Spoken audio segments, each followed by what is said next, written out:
Okay, preview stream. I need a clock. Come on, there we go. Got ourselves a clock. Good. Then we go over here. And there we go. Spectacular. Oh, I forgot to pop up the chat. Okay. Neato Bandito. Chat is still broken, so that I can't get it to fill the window. That's awesome. All right.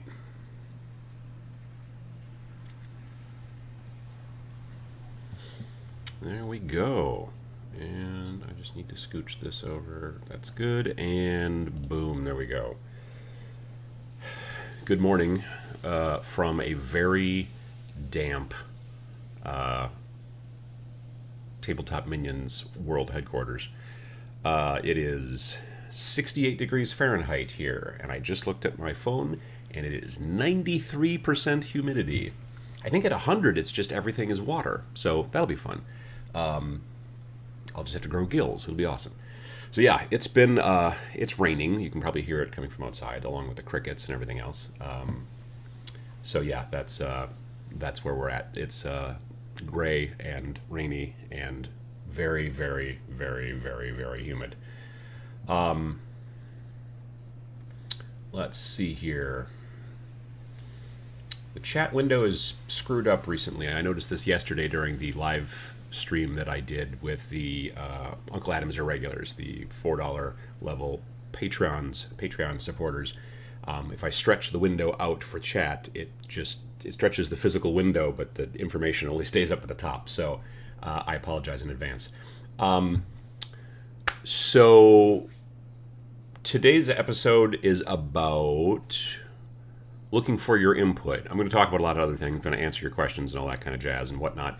But if you do have an idea for a topic or something like that, if you would comment in the chat area, start with the word topic. If you can put it all caps, that'll help me find it later, because I'll go back through the chat log then later and then be able to pull information out of there. So if you've got an idea for a topic, just start out with the word topic, like in all caps, and then boom, I will try to remind folks of that, from time to time as I'm going through the thing here today.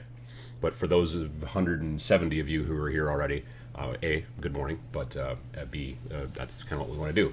So let's see here. What have we got going on? We've got a bunch of Canadians. We've got Winnipeg, Ottawa, South Ontario. We've got Massachusetts, Manchester, UK. Morning from the Grand Tetons. That's a lot of fun to say. Good morning from Wyoming. Brian Griffith says, hey, the Crow guys from Warcry. I like those guys. Yeah, I was building them yesterday on Sam's Twitch stream, and it was a hoot. The camera has already locked up. This is going to be a good one. I'm going to just unplug that and plug that back in again. I should put a fan back there or something to blow on it, maybe. I don't know. We're going to kick in? Doing it? There we go. Okay, cool. Let me see. What else have we got? Frankie D. Bailey says that this is what happens when you don't play Fish People. Tabletop Minions. Yeah, no, I can see that. Calgary, Northern Virginia, damp Wales. Well, whales are normally damp. Well, a different kind of whales. Germany, we've got... What else have we got here? Holy moly, I managed to catch a live episode. Hello from the UK, says On Point HQ. Well, I'm glad to have you. Frederick, Maryland. What else? Arizona, Denver, North Carolina, Belfast, Oregon, Poland, Doncaster, England. Good morning from Louisiana. Excuse me. Patrick Wilson says, topic, we just saw closed beta footage for the WHU video game. Still nothing on the Necromunda game. Warhammer Underworlds. Oh, yeah, Warhammer Underworlds. Yeah. Yeah, I haven't heard much about that. I'll have to look around. But that's a good topic. New Jersey, Milwaukee, Columbus, Vienna, Germany. Two different ones. Dale says, hi, Adam. I just first time I had a chance to catch you live. Just want to tell you that I enjoy your videos. Well, I appreciate it. Thank you very much. today video may be a strong, like an overestimation because it's the camera is going to be a little wonky. I have a suspicion. Dave Rudin says, "Good morning. I just took a lump out of my finger last night with an X-Acto knife, and I have a bandage the size of a kielbasa on my hand. If anyone needs anything comically pointed at, I appreciate the offer. I hope that your finger gets better soon." Gamer Addict Frank says hello from Indiana. We've got an Ottawa, Minnesota, Hudson, Illinois, Smyrna Beach, Florida. Knox Starfox says, "I built my Corvus Cabal last weekend. They were super delicate and fidgety." Yeah, I got like 3.5 done in like a 3.5 hour stream yesterday. Now, admittedly, I was talking and whatnot and everything like that. But yeah, they're real fine, very, very, it's interesting. And also, pro tip, if any of you are going to build a Corvus Cabal, pay very close attention to what base size they tell you to use, because I put several of them on the wrong size base. I am used to 25 millimeter bases from Games Workshop, and then the 32 millimeter bases that they put out a couple of years back, and then of course 40 millimeter and stuff like that. This set comes with 4 base sizes. There's 25 millimeters and 28 millimeter bases, which I don't remember there being 28 millimeter bases before. So I put a couple of guys on 25s thinking that that was the right size, but they were actually supposed to go on 28. So I'm going to have to go back and try to get them off those bases. I have this stuff that's called debonder, and it's designed for basically breaking apart glue, CA glue bonds. So I'm going to try to use that stuff, kind of soak it around their feet, let it sit for a while, and then slowly try to pry the bases off and try to fix them. But yeah, that's going to be interesting. The Animaster says, "You're getting better at resetting that camera, though." Well, it's practice. Yeah, no, that's definitely. Andrew Jarvis says, "First time I've caught a live show. I'm usually just there as the background noises while I paint. I love your videos." Well, thank you. I appreciate it. We've got a Bulgaria. Emily's in the house, lurking at work. Let me see here. Dave Rudin says, "Thanks, Uncle Adam." Well, thank you. What else? We've got Bavaria, Central Pennsylvania. Do you happen to a long-lost brother by chance? I think I found him. I have one brother, but he's not long-lost. He's in Milwaukee. And he doesn't particularly look like me, I don't think. So he looks like our grandfather on our mother's side. Let me see here. Hello from hazy Borneo. Oh, I don't know. That may be the first Borneo that I can think of. Michael Martell says, "Really enjoying Warcry, building a Blood Eater Court Sword Band as I watch." Yeah, I'm going to do some Night Haunts, Spooky Boys, for Warcry. I'm going to finish up the Corvus Cabal, the Birdie Boys, and then I'm going to do the Iron Golems that came in the starter box. And then I'll probably do, like I said, the Spooky Boys, and then that will probably be good for now. I still need to do the terrain as well, so there's that too. Brandon Michael Javier, I'm probably mispronouncing that, I apologize. Adepticon is in roughly 6 months. For any con goer, myself going for the first time flying over, what do you recommend to do to prepare for the event, and are you planning to go? Yes, I'm planning to go. For me, Adepticon is about a 2.5 hour drive, so yeah, I'm always planning to go, and it's my favorite convention. Even though it's close, it's still my favorite convention. Secondly, I made a video actually a number of years ago about how to get ready and what to do if you're going to a convention. So I have actually done that topic, yeah, and I talk about make sure you bring deodorant and some comfortable shoes and that kind of jazz. So yeah, it's important, I think, to plan ahead for those kind of conventions. Like with Adepticon, it's not because it's not nearly as big. It's about 5,000, 6,000 people, whereas like when you go to Gen Con, like this year Gen Con was, they say there was nearly 70,000 people there. And that is a different story. So yeah. Mac the Maker says, "Whoa, this is early for me. Hello from sunny Tucson." Yeah, I suppose it's 10 minutes after 7 over there, isn't it? Or no. Is it Mountain? Well, that'd be 8. Yeah, I think, I don't know what time zone it's in. You're over there in Arizona, sorry. But good morning anyway. Let me see here. Just finished assembling my iron golems last night, says Kathy Wapple. Hey, Kathy, how you doing? Yeah, I'm looking forward to painting them, too. I don't know if I'm going to do the kind of red and gold metallic-y thing that everybody else is doing. I almost want to go, since they're iron golems, I kind of want to make them like a dirty steel, dirty, like, metallic, kind of silvery color, I'm thinking. I don't know. And then I could just, accent color with blood. That'd be pretty cool. So, Brinty says, got my Cabal and Nighthaunt bands at the ready. Starting to work on the core box now, but I've not been feeling up to painting, so it's been a slow process. I've been ill over the last couple of weeks. I've had a cold, which has been one of the worst colds that I can ever remember in my entire life. I'm still being affected by it. Like, this ear is still plugged up, and I think I still sound weird. Anyway, yeah, so I didn't do a heck of a lot of hobby, actually, while I was ill. I did build some terrain a little bit, and build is a strong word. I like glued pieces together real quick. Like, there were 3D printed pieces of Star Wars, like Tatooine style terrain that I purchased from Imperial Terrain and Corvus Games Systems, Corvus Games Terrain over in Ireland. I can't think. I know it starts with Corvus.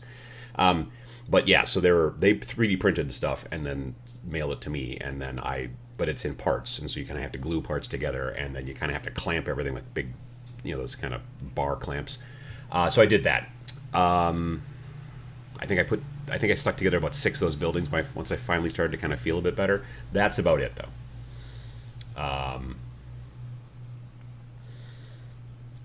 Let's see. Adam says, hi from Nottinghamshire, England. Got back into painting minis about 2 months ago, thanks to this channel. Painting undead for the first time. Well, great. I'm glad to hear that the channel's helping. Let's see. Moderator Matt says he's home, so that's good. Brian Etheridge says, loving a bunch of the kill teams. For friendly play, are most people okay with adding in some elites as long as you stick to 100 points? I mean, talk with your opponents. If I think that I personally think it would be slightly unfair, maybe, if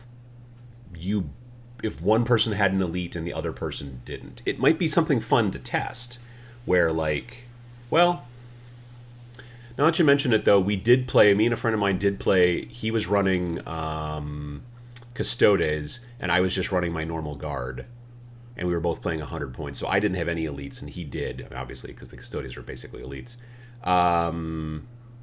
And that went okay. I actually won, but only because I just clogged the hallways of the game with my body, and he couldn't kill. There was only 2 of him and 12 of me, and he couldn't kill all of us to get to the. It was also one of those games where there was just the one objective in the middle, so I was basically able to clog the hallways with my corpses, so he couldn't get there fast enough by the end of turn 4 or whatever.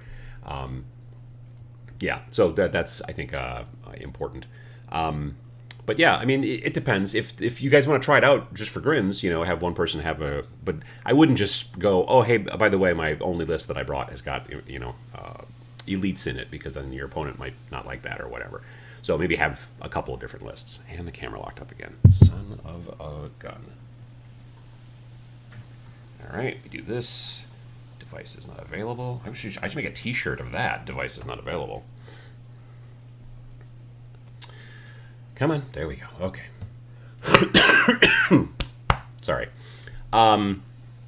So yeah, I am trying to fix that issue as well, the camera thing. I was going to work on it yesterday, but then I did a live stream with Sam. So I drove up there. He doesn't live that far away. It's about a 25-minute drive. So I drove there after I got done with the show here. 2-ish or so. I left around 2, and then we were on Twitch from 4 until I think 7:30 or so. And then after that, we went out and had dinner, had some Mexican food, and then I got home. And so yeah, I am trying to figure out a way to fix this. I've got another thing that's different than this cam link that I might be able to give a try to. So we'll see. Anyway. What else here? Andrew Jarvis says, I want to get into Age of Sigmar. I bought the Storm Strike box. Love it. But now there is all this Warcry hype. Should I buy Soul Wars or Warcry starter set? I'm pretty open to factions. I mean, Warcry is a smaller game. And it depends on your local area. Like, I would check your local store and see what's being played. If there's more Age of Sigmar being played, then, and you're looking for people to play against, then that's one thing. If there's more Warcry being played, think about that. If you like the very small, the one thing that's nice about Warcry is that you could bring, like, I have done this with Kill Team because it's roughly the same size as far as a game is concerned. I've just brought it to my local shop and a couple of armies, or sometimes 6 finished armies, and then I can just play with whoever. Like, someone comes in, or I've set up something ahead of time and just be like, hey, I'll show you the game. And then it's small. Like, it's hard to do that with something like Age of Sigmar, where I'm going to bring, everything that we need for 2 armies. But for a game like Kill Team or Warcry, it's relatively easy to do that. So that's maybe a benefit, especially if you're trying to get new people into the hobby. That's also a big deal. That's one of the reasons skirmish games are great for that kind of thing. So, yeah, I would definitely check around your local area, though.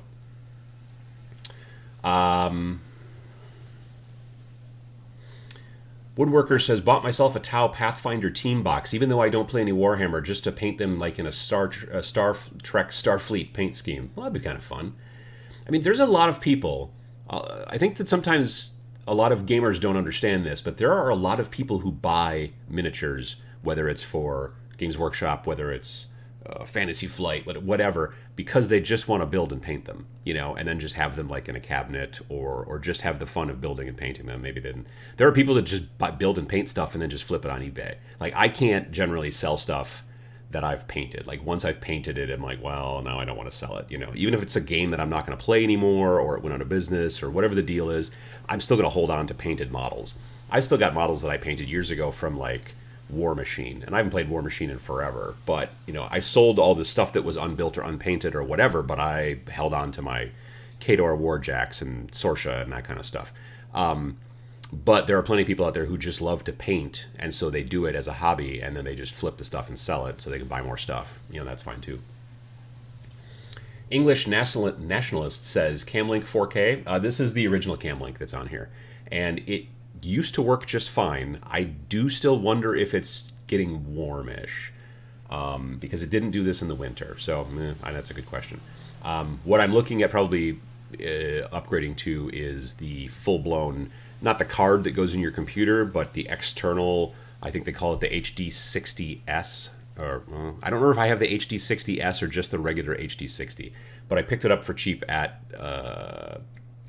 Best Buy. Because I was thinking I had to, if I want to stream video game content at some point, I'm going to need a thing. And so I picked that up because it was on sale. And it's in the basement. So I could probably just plug the HDMI from that camera into that, and then have this see it, I would assume, and it would work basically the same. So we'll give that a try. OBS plus Camlink plus USB audio plus web browser equals chaos. It's worth running a second PC for the web browser.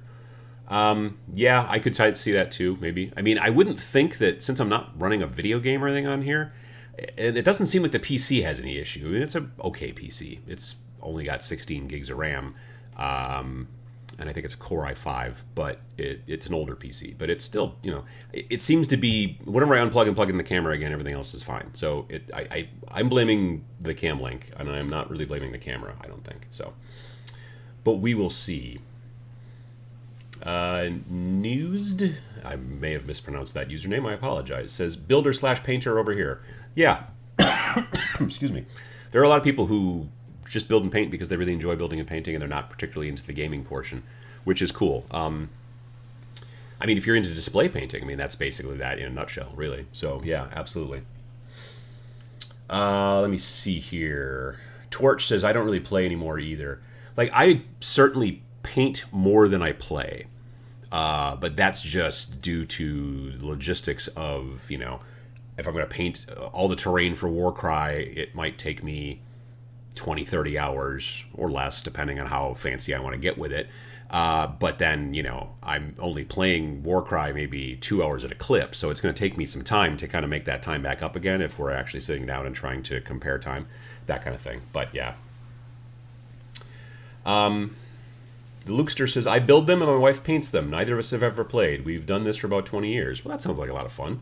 Yeah. Let me see here. Tyranno Nerd says, do you recommend starting on a big model or some smaller ones? I've been told that I should start bigger, but I'm not so sure.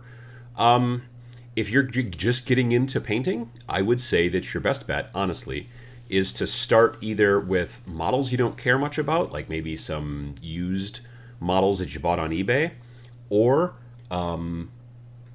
maybe those inexpensive models you can get at the game store, either the ones made by WizKids that are already pre-primed, or the Reaper Bones. You could start on those, or even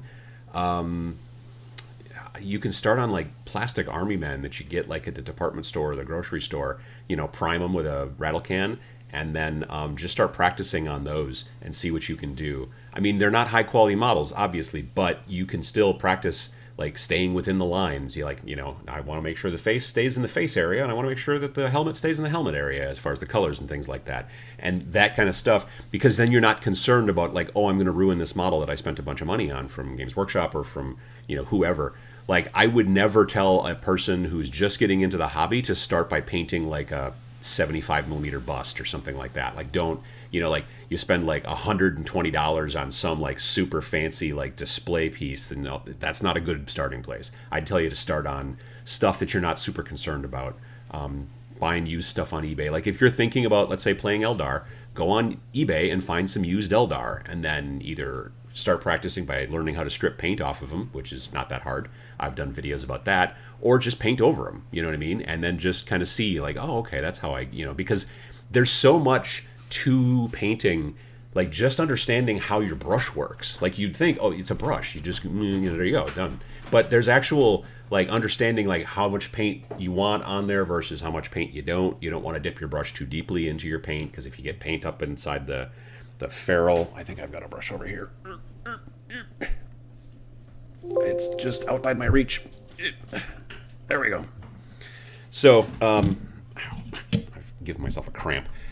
So, yeah, like you don't want there to be too much paint too close to the metal. Like when you're dipping into your paint, you want to dip just the tip in, things like that. So, yeah, all that kind of stuff is sort of important to understand. And starting with a model that you don't really care much about is not a bad idea. So, there we go. Brian Griffith says, you might want to look up one of the guides to Warcry terrain. There's a couple of pieces you don't want to glue if you want to be able to make all of the configurations needed. That's not a bad idea. Yeah, I think that I saw one somewhere on YouTube. Saw a thumbnail. I'll do a little bit of research on that before I start building. But yeah, that's a good idea. What else? Ross says, I love building / kit bashing, but I'm terrible at painting. Well, I mean, it depends on how much practice you've had. It just, everyone sucks at painting when they first start, pretty much. Some people suck a little bit less. Maybe they either have some other type of painting background in their life, like maybe they built models when they were a kid, or maybe they're just more detail-oriented than other folks. But nobody's amazing when they start. So that's how you gotta, look at it. Corvus Games Terrain. Hello, afternoon, everyone. We were just talking about you. I was talking about gluing together some of the Star Wars terrain from you while I was sick. That was about the only hobby progress that I made while I was ill. Nox Star Fox says, practicing on Green Army Men is how I got started. I kept most of them. It's a very strange army to look at. Well, I suppose so, yeah, but definitely, I think that's a good idea. VJ Morph asks, so how did you enjoy your Twitch experience with Sam yesterday? I mean, it's great. Sam and I are friends, and we have a good time. Conversation was fun. Honestly, the worst part is that there's two worst parts. Part number one was that I always feel like I can't keep what I'm building in the right spot on the camera. So I'm constantly, and the downside was that the monitor was over by him, closer to him. So I'm sitting here trying to build, and then I have to look up and look over there and go, oh no, wait, hang on, I got to move over this way. So I felt like I was never in the shot properly. So if you were watching it, I apologize. And then the other worst part was there are two cats that live at his house, and I could only barely pet one. The other one was very wary of me, and I wanted to pet them both. So yeah, bummer. But yeah, other than that, we had a great time. Daniel says that Blackjack Legacy, Blackjack Legacy has a great video on building Warcry terrain. That may have been the one that I saw the thumbnail for. I'm not sure. But yeah, I'll definitely look for that kind of stuff because I don't want to goof it up. Currently, I'm working on the War Wagon, says Patrick Wilson, but I've been knocking out a bunch of stuff for the Northkin. I think I might have missed something there. I'm not sure who the Northkin are. It sounds, if I had to guess, I would say maybe Privateer Press. Let's see here. Devin says, specifically for Warcry's terrain, don't glue the staircases to anything. And on the defenses that go over the stone head, don't glue the end piece on because there are layouts that use it as a bridge. Huh, we'll have to double check on that. Sam asks, would you recommend Kill Team as a good entry into playing Warhammer 40k? Yes, I would. If you're interested in Warhammer 40k, I would tell you to start with Kill Team because the rules are similar, not exactly the same, but they're similar, which is different than Warcry. The Warcry rules are a good deal different than Age of Sigmar, but the 40k rules are quite a bit like, the Kill Team rules are quite a bit like, at least in the same vein as 40k. Plus, then your models are transferable as well. So you could, like, if you're really interested in, let's say you want you want Dark Eldar army, you could build a Dark Eldar warband for Kill Team, and then that could be your starting place. And then you could be like, okay, well, now I'm going to add some vehicles. I'm going to do this. I'm going to add some other stuff to build up to, let's say, a 1,500 point army in 40k. So yeah, I think it is a good idea. Let me see here. Devin says, to help with shots, try putting down blue painter's tape just outside the shot so you can always see where the camera frame would be.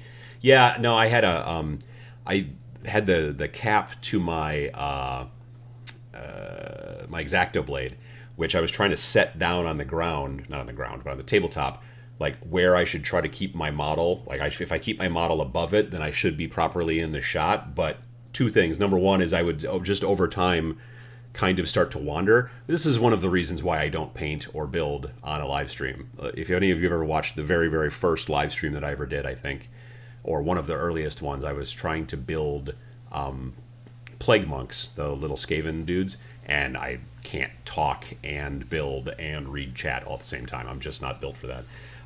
So there's that. But what I did was, so I had that cap there as a reference point, but then the problem is also sometimes I would then move the cap unintentionally, and then I'd be like, oh, damn it. So yeah, that's where that's at. I mentioned this at the beginning of the show. I'll just mention it for new people who have shown up.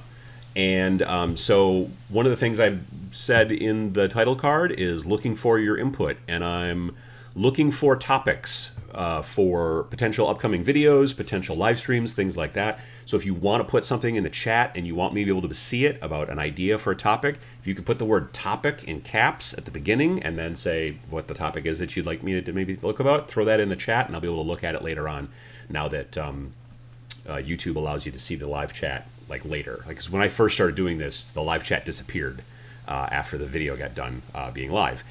So now you can see it as you're watching it, which is nice. So I'll go back through. So if you've got some topic or ideas or whatever, throw them in the chitter chat there, and that'll be great. What else? Jason Ritz says, among the Games Workshop product line, is there a certain set that works better to use for D&D?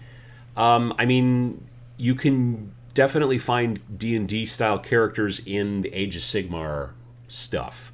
Age of Sigmar is the fantasy line. Also, to be fair, though, you can probably find some D&D character type stuff in the Middle-earth stuff as well, like the Lord of the Rings type stuff that they make.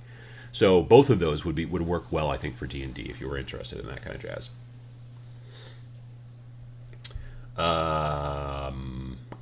What else? Questions. So where do you see Age of Sigmar going long term? Will it eventually become rule bloated like the Warhammer Fantasy Battles, or will they be able to keep it playable? I would say that it will probably not ever get as bloated as Warhammer Fantasy Battles, because Tabletop wargaming is different than it used to be. It's about streamlining. It's about keeping things simple. The company as a whole is much more interested in getting new players into the game than they were back 4, 5, 6 years ago. 4, 5, 6 years ago, it was all about, we make this type of game, customers be damned, and this is what we do. We don't talk to the customers on the internet because we don't really believe in the internet. We don't, if you want to get into our hobby, you either have to start pretty much with 40K or Warhammer Fantasy. Both of them require you to buy a humongous army and paint it and build it and all that jazz and whatever. And now the company has 180'd, very, very, very, very much so. And it is all about trying to get new people into the hobby because they've got new leadership in there who I think are smart. So it's all about Kill Team and Warcry and Warhammer Underworlds and all that kind of stuff being the entrance vectors, and to hopefully get you to start playing, Age of Sigmar, 40K, Apocalypse, that kind of stuff. But there are so many ways to get into it now that we didn't have before. That's really what they're doing. So I don't think that they'll ever make. Almost no companies out there anymore make war game rule sets that are that dense and crazy. I mean, you still got some historical stuff that's like that, but frankly, there's very few historical game companies out there. Well, there are very few historical games out there that are making things that dense because it's just difficult. It's just difficult to sell it in this day and age. Bolt Action is basically kind of like 5th edition 40K, which is not too bad. They fixed a bunch of things and stuff like that, but it's still a very playable game. Conflict 47 is the same way. Both of those from Warlord. When you start getting into other smaller independent game companies like Too Fat Lardies and things like that, they're making fun, accessible, historical style games, World War II stuff like What a Tanker and things like that. They're easy enough to pick up.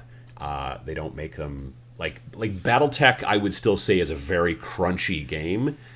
But they've also done Alpha Strike, which is kind of the slightly pared down, slightly streamlined rules too. So they understand that there's a benefit in doing that. Like every game company at this point now is definitely understanding that you have to get new people into the hobby, otherwise eventually the old folks will croak. And then there's no one to buy your stuff anymore. So back in the day, they didn't have as much competition with, say, video games and all that other jazz. But now there's tons of competition for your time and money, frankly. So that's kind of the way it works.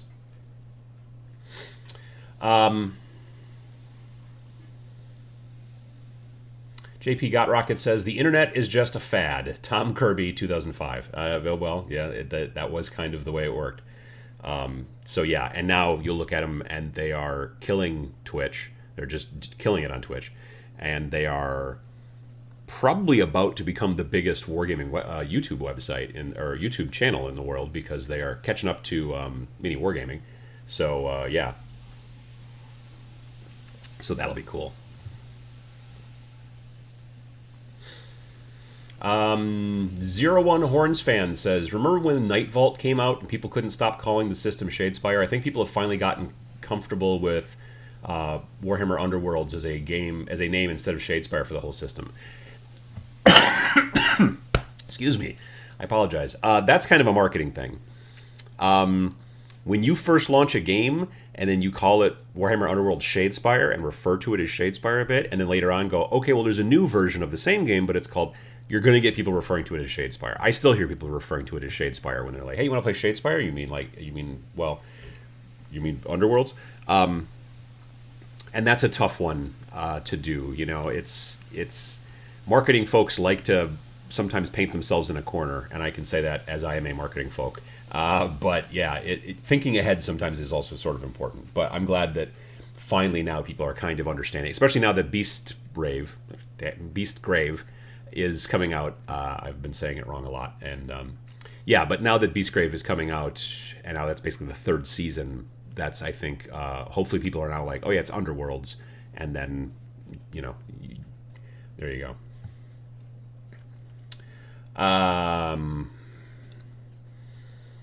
Let's see here. Alpha Strike is a much better game. You can play company on company in less than time, I'm assuming, than a game of Age of Sigmar takes, says Kevin Shelley.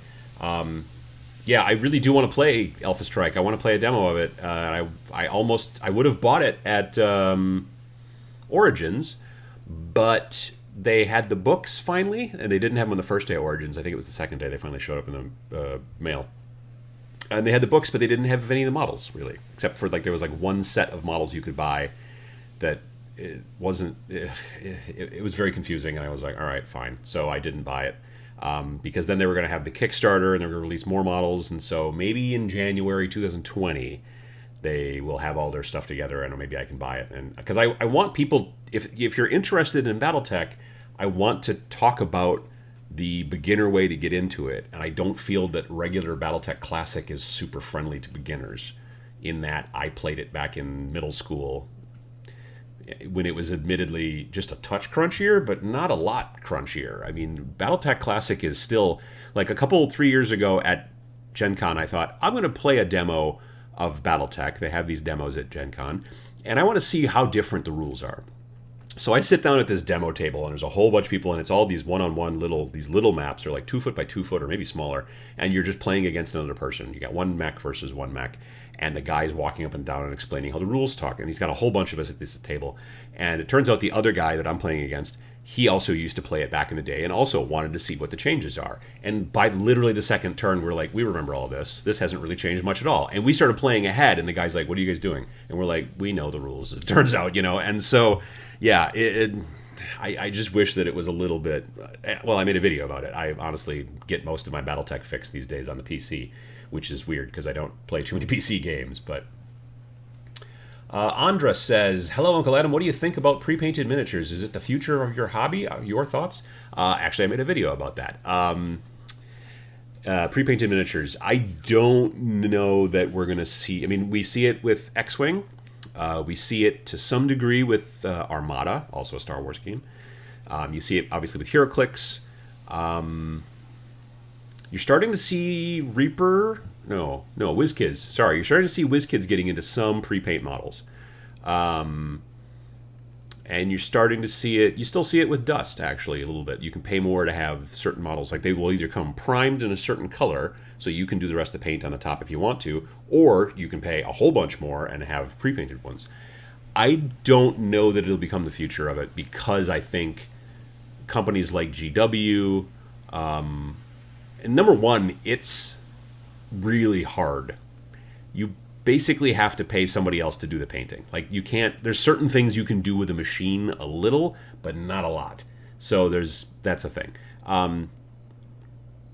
Yeah, I don't know. Plus, also, companies like GW and Privateer Press, they sell paint and they sell brushes, and they don't, why would I decide to start selling stuff that makes my other product line, the brushes and the paints and the hobby stuff, less valuable? You know what I mean? So I don't see them necessarily going at it, because really, the hobby, if you look at Games Workshop, there's the game and then there's the hobby, and they really put a lot of effort into both. So...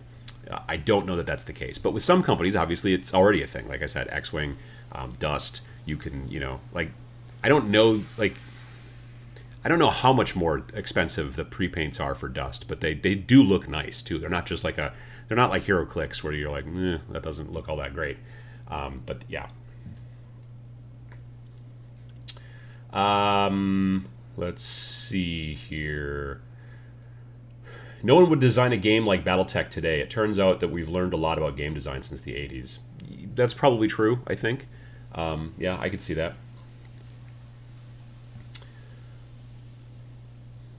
Let's see here. People talking about Star Wars Armada.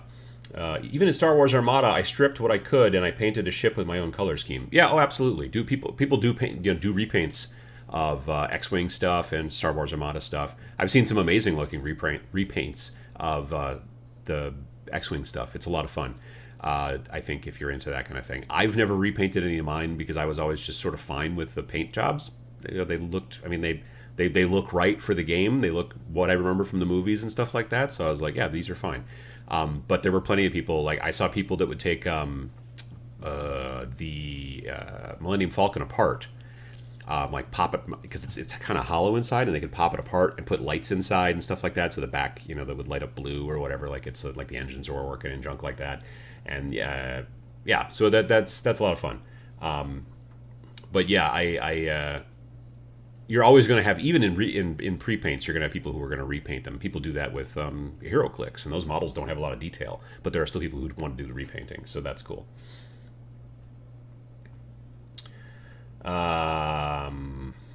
Let's see here. Torch says, with the exception of X-Wing, I find pre-paints terrible. I mean, in most situations, yes. Now, AT-43, which is kind of an older game, which was made by Rackham back in the day, those pre-paints were pretty good, actually. Probably one of the reasons that company went out of business, though, is because the pre-paints were... I just noticed my window got longer. That's weird. How did that happen? Huh, neat. AT-43 pre-paints were really quite nice, but that's probably... It's very expensive to do it. If you remember when X-Wing started to get really popular, all of a sudden they had a lot of supply problems. And that's because people wanted that game so much more faster than they could actually paint it, and get it produced. So yeah, it's a definite issue, getting those things pre-painted. It's difficult. So that is a thing. Brian Griffith says, at the same time, Adeptus Titanicus plays kind of like a streamlined, more modern Battletech. I had a demo of Titanicus last year at Valhalla. A very nice guy named Mike. He had brought it to Valhalla and gave me a demo because I had been interested and I wanted to be able to speak about it. I think it's a good game, but for some reason it didn't strike me as something I wanted to do again. Not that I was like, oh, I hate this, I'm never going to do it. It's just like, I don't see myself buying it, keeping up with it, playing it. Like, I was looking at it, and I'm like, I see what they're doing, I like this system, this is cool, but there was something about the overall whole experience. Nothing against Mike, he's a great guy. And it wasn't like we had a bad game and I lost and got all, shirty about it. It was just like, I got done, and I'm like, that's not for me, and I don't know why. Sometimes, like, a game just like does not quite pass the sniff test, and I'm sure this has probably happened to you as well. You're like, I don't know why, I can't put my finger on it, but I just don't like this game. Sometimes it's the artwork, like the game itself is awesome, but the artwork in the book annoys you. Or sometimes it's like, I really like this game, but it uses 12-siders, and I hate 12-siders because a 12-sider killed my dog, or I don't know, whatever. I mean, there's all kinds of different things. And I can't put my finger on it, but I got done playing it, and I appreciated the demo, and I'm like, I can see that this is pretty well done. It just wasn't for me, and I don't know why. I don't know if it was because of the scale and the terrain, and maybe it felt slow or something, but I know people who play it. I've got a couple of friends here in town that play it, and so yeah, I'm glad it's doing well, and I'm glad it's available for folks to get at who like it. And you're right, it is a good deal like what Battletech maybe ought to be like today, or something close to it at least. I don't know about the scale, because like if Battletech models were like this tall, I don't know how well that would work as a game for folks. I would love to see Battletech, well, actually, now that you mention it, if they started making really cool big models that you built yourself that were Battletech like models like yay tall, which, if you just hold your fingers up to the monitor, that's how tall it is. No, that's not actually the way it works. You might be watching us on your phone. I don't know, let's say, no, see, the camera's locked up again, so I was using my finger. I don't know, let's say 4 or 5 inches tall. So, if it's 4 or 5 inches tall, like a normal, let's say an Atlas, which is one of the taller, bigger kind of Battletech mechs. Like, if the models were that big, you would probably not be able to play on a hex. I do wish the Battletech got rid of the hexes, I'm not going to lie. But I think that those models being as small as they are, like being more like, almost like the size of like a Terminator Marine, something like that, that would be difficult, so... Snowfight says, the pre-paint equals labor costs. Low labor costs are one of the keys to success in a business. Absolutely. Well, not only labor costs, but time.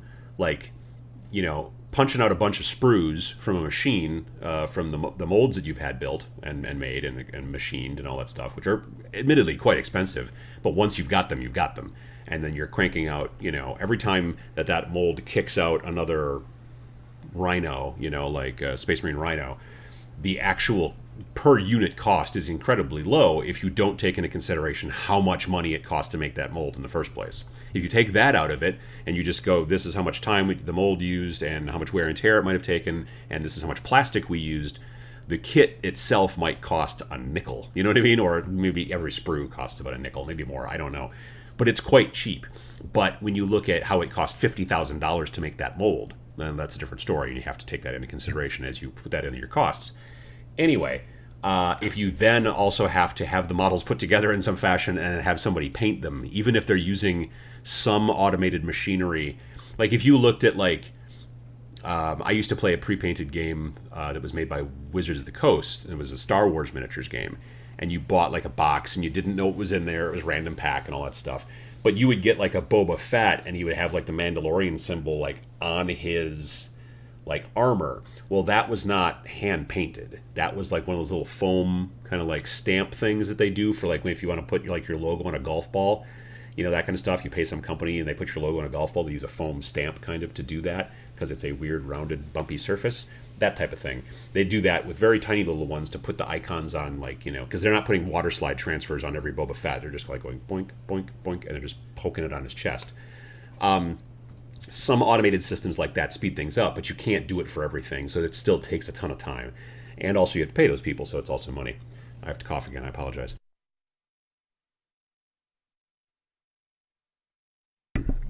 Someday this is going to leave me, and it'll be so nice. Ross Wolf says that a D12 bit my sister. Yeah, they're mean. Let's see here. VJ Morph says, I really think with the new Underworlds warbands coming with full faction specific decks will really help. Deck building was easily the worst part of the game. I agree, just in general, on principle, because I kind of don't like deck building, but there's a lot of people who love deck building. So, there's definitely still plenty of people out there who really enjoy deck building. One of the reasons that I enjoy, the heck is that game? Keyforge. One of the reasons I like Keyforge is because I like deck building. I don't know why the camera just died again there for a second. Oh, there we go. So I don't like deck building, and Keyforge doesn't really allow deck building. You can't do it. And so that's cool for me. But there's plenty of people out there who love deck building, and so I think that, to be honest, some of the folks who dig Underworlds who are Magic players will not like the part now where they can't deck build. So I don't know. We'll see how that works out. I don't play it competitively. I just play with friends and stuff like that. So I'm always kind of like, well, we'll just see how it works out. But I don't have a ton of opinions about the competitive meta and that kind of stuff for the game, because I'm neither equipped nor interested. Let's just say that, frankly, in competitive meta, because I'm not into that. What else have we got here? Nick Jones says, are Tactical, Assault, and Devastator Marines dead now? Asking as a 30-year-old veteran 40k player with many old-style figures. I mean, I don't think they're dead. You can still use them, certainly. Again, from a non-competitive, non-strategic person's point of view, actually, to be fair, I don't know what the big point cost differences are right now, but 2 wounds for your Primaris versus 1 wound for Attack Marine, I'm generally going to try to go with the 2 wounds for the Primaris, and I don't think that Primaris are a ton more expensive. It's like they're not twice as expensive as Attack Marine, I don't think. Again, I haven't really looked, to be fair. I've built a 2,000 point army, but I do not remember the individual point costs, so feel free to be like, no, actually, dumbass, they are exactly twice as expensive points-wise. But either way, 2 wounds is good. So that's one of the reasons why, if I built a 2,000 point Primaris army for 40k, I just have not now decided. I've kind of been playing more kill teams, so it's been sitting on the shelf, not painted yet. Still thinking about it. Although now I think there's been a whole new book that's come out, so I'd have to probably redo all the damn point costs anyway. Excuse me. I prefer the look of the Primaris too, so that's for me. But there's certainly still a bunch of shoot in those those regular sized TAC Marines, I'm sure. So Daniel says that they are still supported in the new codex, which is also, I mean, I think they're always going to be supported. I think they would start a small riot if they were all of a sudden just like, oh yeah, TAC Marines aren't a thing anymore. You can't use them. I think that people would flip their wigs, as it were, and we don't want that. So, but I think that generally newer people getting into it are probably going a little bit more Primaris. So there's that.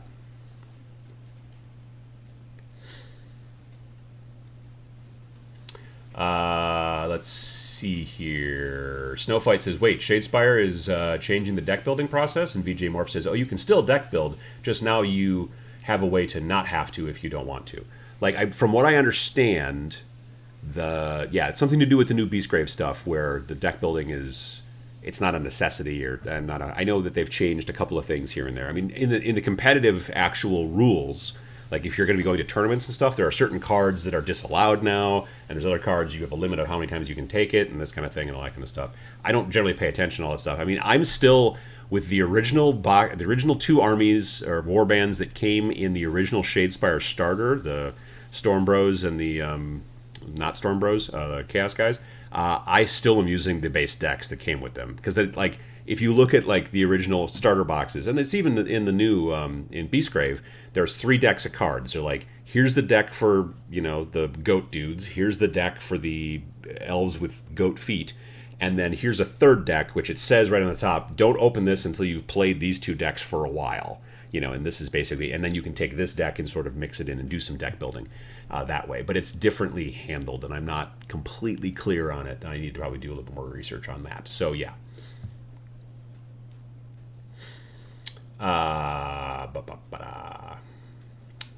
Let's see. With Doctrines, Devastator Marines are great again. So that's something cool. I think that's cool. I've always liked Devastator Marines. A bunch of Marines holding giant, like, guns. This is giant guns. Yeah. Ross Wolf says the Goblin Wolf Riders recently announced for Beastgrave the new Hobgoblins. Maybe, I don't know. Goblins on Wolves. Like, initially, about the only other of the models that have been leaked that people mentioned in the comments to yesterday's video, and people have told me in multiple situations that I'm not going to see any Lizardmen, which makes me sad. There is going to be Nurgle Blight Kings, though, allegedly, which, for me, that's an auto-buy. I'm going to buy Blight Kings. You put Blight King on pretty much anything, I'm going to pick it up. I love the Putrid Blight King set. The other Blight King stuff that's on those... oh, dear. There's a squirrel just outside the window in the shrub, and I've got 3 cats, like, within 6 inches of it that are very interested, but there's several panes of glass in the way, so it's not going to happen. But, yeah, there's a little bit of a thing. I can't wait till the squirrel jumps and then somebody knocks over a lamp. Anyway, so Blight Kings, yes, definitely. But the rest of the stuff, for the most part, that I've seen listed in the comments, I'm kind of like, meh. But Goblins on Wolves might be a lot of fun to paint with that kind of green versus, well, wolf color contrast and stuff like that, and like weird, slippery, slimy green or goblin dude versus fluffy wolf texture. That might be a fun project to try out. So I'll have to see what the sculpts look like once they come out.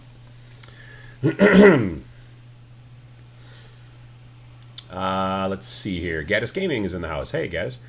Who got the Clone Wars Legion core box? Oh, that finally came out, did it? Okay. Not me. I don't know. Well, I haven't been to the shop since last week, so that, to be fair, I don't know if they did get it in yet at our shop. So that's a good question. But I had heard someplace that that it was coming out. I thought it was coming out in October, but I guess it came out a bit earlier.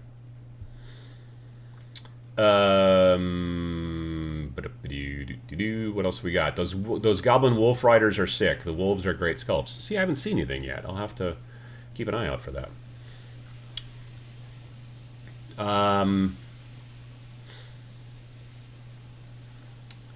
Torch says kitties. Yep, still very interested in squirrel.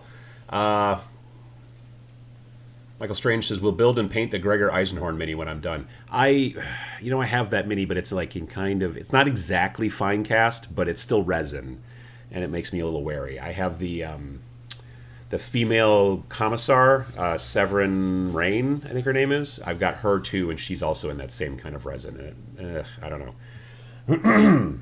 Excuse me. Let's see here. Good morning, says Jesse Hurd. I recently watched a video where it was recommended to airbrush prime with white ink. Have you tried this? How well do inks work through an airbrush? Inks work just fine through an airbrush. I don't know about priming with white ink, though. That I've never tried. I mean, I've primed white with white primer, white airbrush primer, but I've never tried white ink as a primer. That's interesting. Uncle Adam, have you ever tried the trading card game Age of Sigmar Champions? What do you think about this card game? I've seen it. I've never played it. I'm generally not big into, like I said, card games. I like Key Forge well enough because it's not a deck building game. Like, you just buy a deck, you get 36 cards, and they are the way they are. And but I've not played that game. Like I said, I've seen people see it, or I've seen people play it at like Gen Con, and I know that they had a bunch of it at Nova that I was just at. Origins, yep.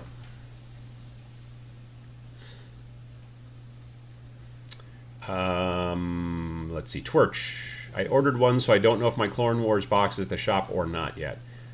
Clone Wars Legion isn't officially out yet. Some pre-orders shipped, though, it seems, says Corvus. That's interesting, yeah, because like I said, I thought that I heard that the date was October 4th, but I don't know if that was official or not. But then I did see somebody recently post that they'd gotten theirs. Dylan asks, Uncle Adam, have you tried Wild West Exodus and of the Dystopian Wars games? I've not. I watched a demo of the new Wild West Exodus at Gen Con, ? Or was it Origins? No, I think it was Gen Con. I did watch a little bit of that. And I was kind of interested. I bought the original Kickstarter when that game was first launched years ago. And then I bought like a 2-player starter kind of thing for it and whatnot. And then I ended up, like, nobody else in this area bought it. And I was distracted by something else. And then I ended up selling it to a guy who was from Milwaukee. He was a friend of mine, and he had people to play with. So he was like, hey, and so I sold it to him. Cool models. I mean, a cool concept, like alternate history, kind of weird Wild West kind of stuff. You know, a lot of like, there's like Lincoln's in there, and there's, Billy the Kid, and like all kinds of historical feet, like Thomas Edison, but he's got like robot legs or whatever, that kind of stuff. And I'm like, that's kind of neat. But yeah, I've not played the new version now that Warcry owns it. And so I did, like I said, I watched the demo for a while, but I didn't actually sit down and try the demo. I think there was a lot of stuff going on. JP Got Rocket says that my friendly local game store just got a copy of Gaslands Refueled. I hope I get there before it's gone. Yeah, the new book for Gaslands Refueled. It's a hardcover, full color, all the old rules, plus a bunch of new rules, plus a bunch of additions and all kinds of cool stuff. That's a great book. So if you're into Gaslands at all, definitely. There's also a company out there called, I think, Anvil Industries. I might follow them on Facebook. I swear I saw this on Facebook. But they now make an entire set of, I think, pewter add-on like weapons and rams and reinforced bumpers and junk like that for Gaslands, which is very cool. So you can, like, rather than having to like completely scratch build stuff for your Matchbox cars or your Hot Wheels, you can be like, oh, I want a missile pod, boop, just glue one on, and so they've made a whole line of stuff like that, which I think is neat. I'm pretty sure it's Anvil Industries. I'm pretty sure I saw that.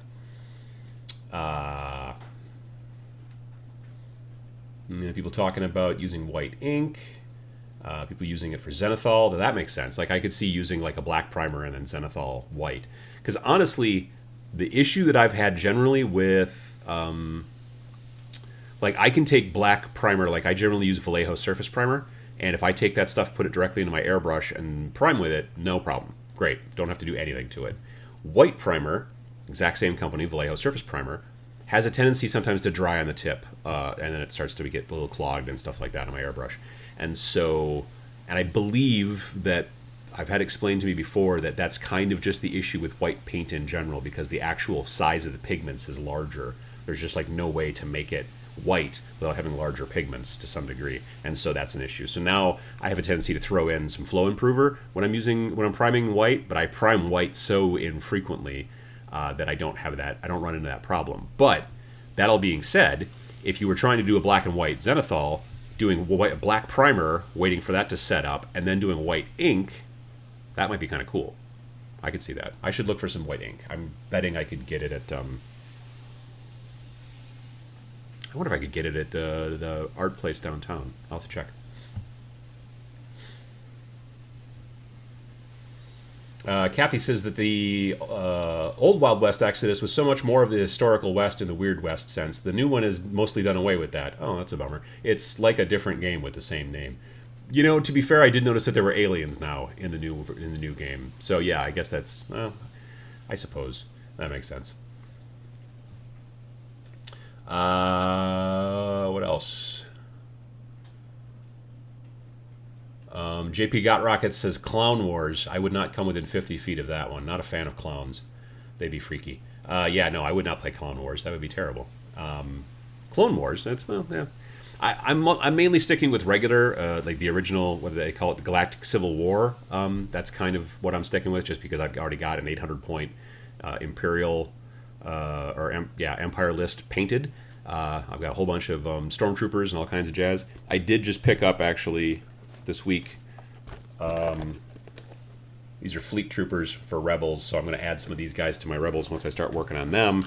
But yes,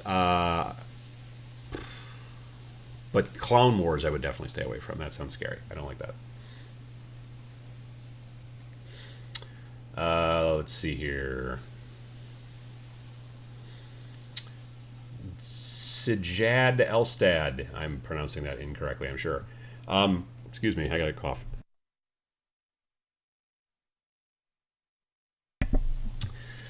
Which color do you typically prime using?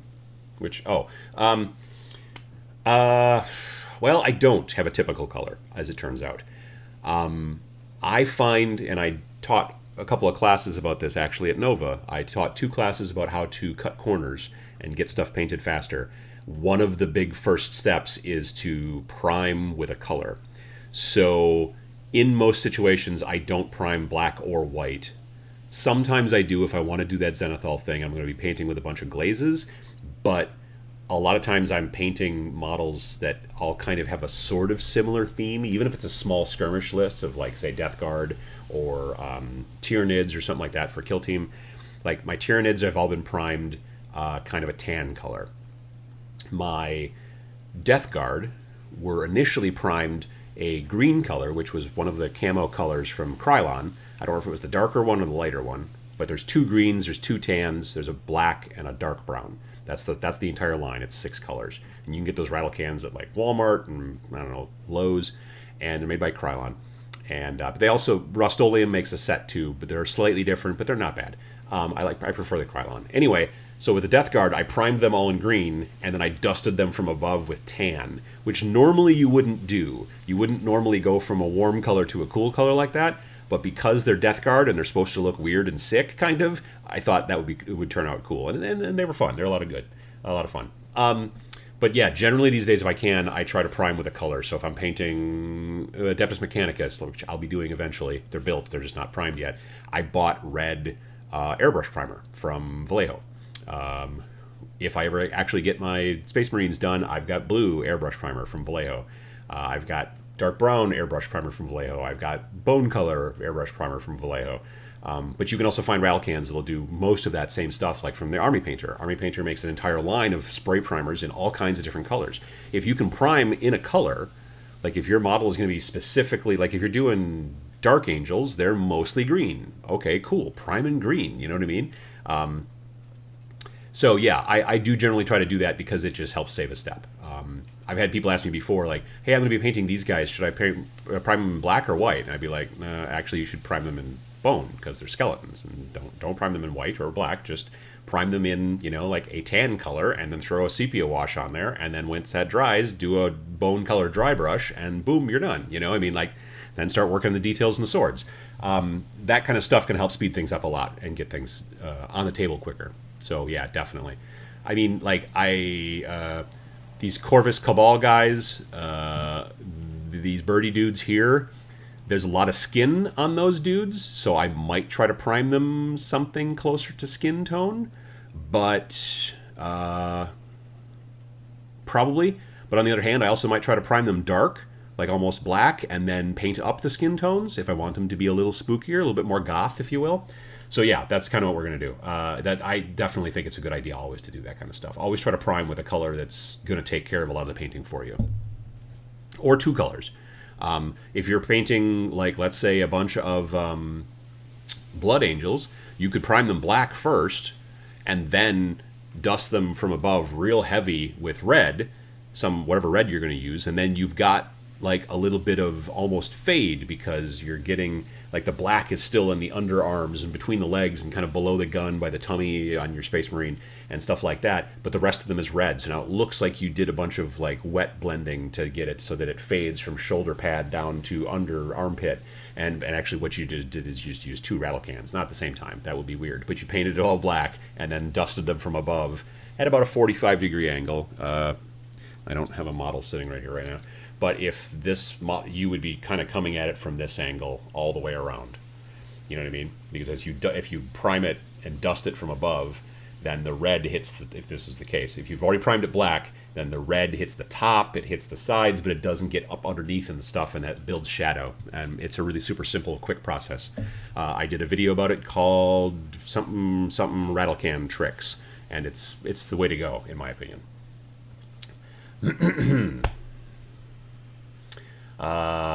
Vallejo's new rattle cans sprays are great. I saw them at Adepticon and I did not pick any up, and I probably ought to have, but I thought, oh, well, I'll pick them up later on, and then I didn't. It's a bummer. But yeah, I do like their acrylic paints in general, so yeah. Andra asks, Uncle Adam, do you actually play some board games? Which is your favorite? Which one would you recommend for me and my wife? I don't, really. I don't play much in the way of board games. If you want something that's a little bit more gateway game-ish, I mean, you might look into something like Warhammer Underworlds, whether you go with Shadespire Night Vault or the new Beast Grave when it comes out. Zombicide is also good. It can be... I don't know that it's great with only 2 players, though. That's the kind of the issue with some of these games. Like, normal board games are not great with 2 players. Many of them aren't. But you might be able to do it. I think you might be able to... I don't know if you can play Zombicide with 2 players. It's generally cooperative, so you're not playing against each other either, which sometimes is nice. Yeah, I don't really play much in the way of board games.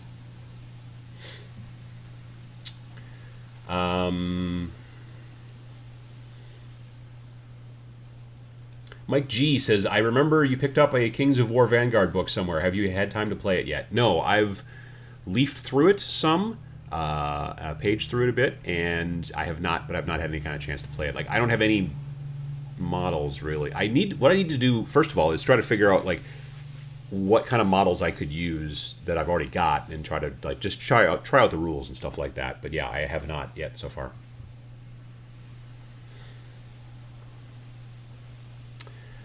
Seizure Salad asks, I'm having issues with putting Nuln Oil over a lead belcher spray base coat. Do I need to put something over it like a dull coat? It's quite glossy and the wash doesn't stick very well. So if you put wash over a gloss, generally the wash will do what it's supposed to do better, which is to say it will move away from the large flat areas on the model and go and find ways to hide in all the crevices, which is what it's supposed to do. If you have a very, very matte finished model and you put wash on it, wash will still go in the crevices, but it will also generally stain the big flat areas because the matte surface gives the wash a lot of tooth, which is a lot of little bumps to hide in. If you gloss coat something and then throw a wash on it, generally it will move away from all the flat areas and just hide in the crevices. This is hiding in the crevices. That's probably what's happening in that situation. Now, if you wanted the Nuln Oil to shade everything, flat areas, and also go to bring out the details, then, yeah, you might want to look at trying to do that. But normally, like in a perfect world, you put wash on your models and it does not darken the models. It just goes and creeps into the crevices and hides and makes those crevices pop more. But then, that may not be the look you're looking for. So it kind of depends. But yeah, if it's doing that where it's like it's only going in the crevices, and now if when you say it's not sticking, you mean it also rubs off really easy or whatever, well, that's a different story altogether. Maybe then in that situation is you do the wash, wait for it to completely dry, and then throw a varnish over the top of it just to help protect it. That's also a possibility. Definitely. Kathy Wapple says that there are rules for playing Zombicide solo as well as 2-player. Well, there you go. That's a good thing. Like, I've only played Zombicide usually with a group of like 4 or 5 people. So I wasn't 100% sure if you could play it 2-player. It's cool that you can play it single-player too. That makes sense because the zombies are kind of controlled by an AI to some degree. Like basically there are rules that say the zombies do this on every turn and explain stuff. So that's kind of cool. A lot of people are telling... DJ Todd P. Harris says you can play Zombicide with 2 people. My wife and I do it all the time, so there you go. That's a good answer. George says that Scythe is such a good game. I know it sells like crazy and it's very popular, but I've not played it. But yeah, I've seen it though at the shop. So Scythe is also a game to kind of look into as well. Gaddis Gaming says, how much terrain does Star Wars Legion use? I would say that it's a bit more than like your average game of 40k, but not a ton more. I like to have generally more dense terrain if I can anyway, so I'm planning to make a sort of dense table, but not like as crazy as like say Kill Team. Kill Team's more dense, but it's tiny. It's a 22 by 30 inch board, whereas you play Legion on like a 3 foot by 6 foot. So, you can play smaller games on a 3 foot by 3 foot, but generally you're designed to be playing 3 foot by 6 foot. But it's also not anywhere near as dense as, say, something like Infinity, which is really super dense. So, but yeah, I think it works. I think it seems to me from the games that I've watched at tournaments, there seems to be a bit more terrain than you would have in your average 40k game, but not a ton more. So yeah, like not nearly twice as much, easily. VJ Morph wants to do a big top terrain set for Clown Wars. Okay, I don't know what you would make that out of. Like, it would be weird to make it out of MDF. And we're talking about an Insane Clown Posse expansion. Of course, that makes sense. Slededan. I might have gotten close on that. Also, Space Hulk, perfect 2-player game. Yes, that's true too. If you're interested in board games, but you're looking for something that's a kind of a gateway game between board games and war games, Space Hulk is also a great choice. That's a very good point.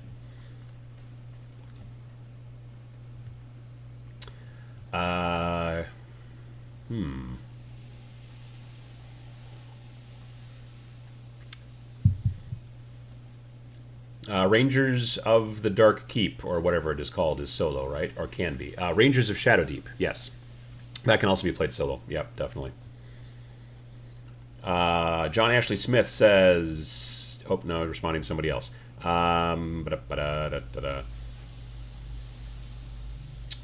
Morph says, hey, did you ever paint the Japanese Space Marine that I sent you? I have not, no. He's built... Yes, he's built, but he's not painted. I have not painted a Space Marine, well, not a tactical size Space Marine or whatever. I've painted some Primaris that I used in my, and actually not that many. I've only painted, the only Space Marines I've painted recently are the Black Templar Primaris that I've got for my kill team. I haven't really painted much in the way of Space Marines lately. But yeah, I did build him. The new set, I guess, of those... Space Marine heroes, like there's been 2 sets. The first set was the normal tactile Marines. Second set was was Terminators, which a nice guy from Australia gave me one at Adepticon, and I've opened him too, and he's not built yet though, but he's been opened. The third set that's coming out, which I think is coming out soonish, is going to be all Death Guard. So that's kind of interesting because I'm like, I like Death Guard. So yeah, I'm going to check and see if any of the local shops get those, because it's like you don't know what's inside the box. It's like random pack, but it's one of like 6 or 8 or something like that. And then stores buy it like almost like a booster box kind of thing, like for like Magic, where you have a box and there's a bunch of boxes in the box. So hopefully my local shop will eventually get some of those, and then I maybe could get like a cool looking Death Guard guy. JP Got Rocket says that priming season will be upon us in a couple more weeks. Cool fall temps for Adam and Jeremy. It will just go into winter, and they will have fall last until about lunchtime. Yeah, I mean, today is certainly not priming weather, because it is. Well, let's see if the humidity's gone up or down. As I said at the earlier part of the show, the humidity here was 93%. It is still 93%. So yeah, that's moist is what that is right there.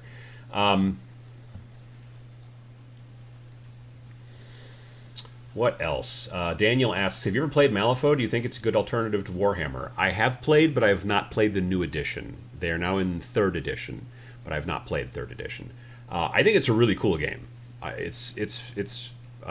Sadly, there's very few people who play it around by me, so there's that. But I think it is a very cool game. It's got great sculpts. I would say that the sculpts that they make are right up there with GW's.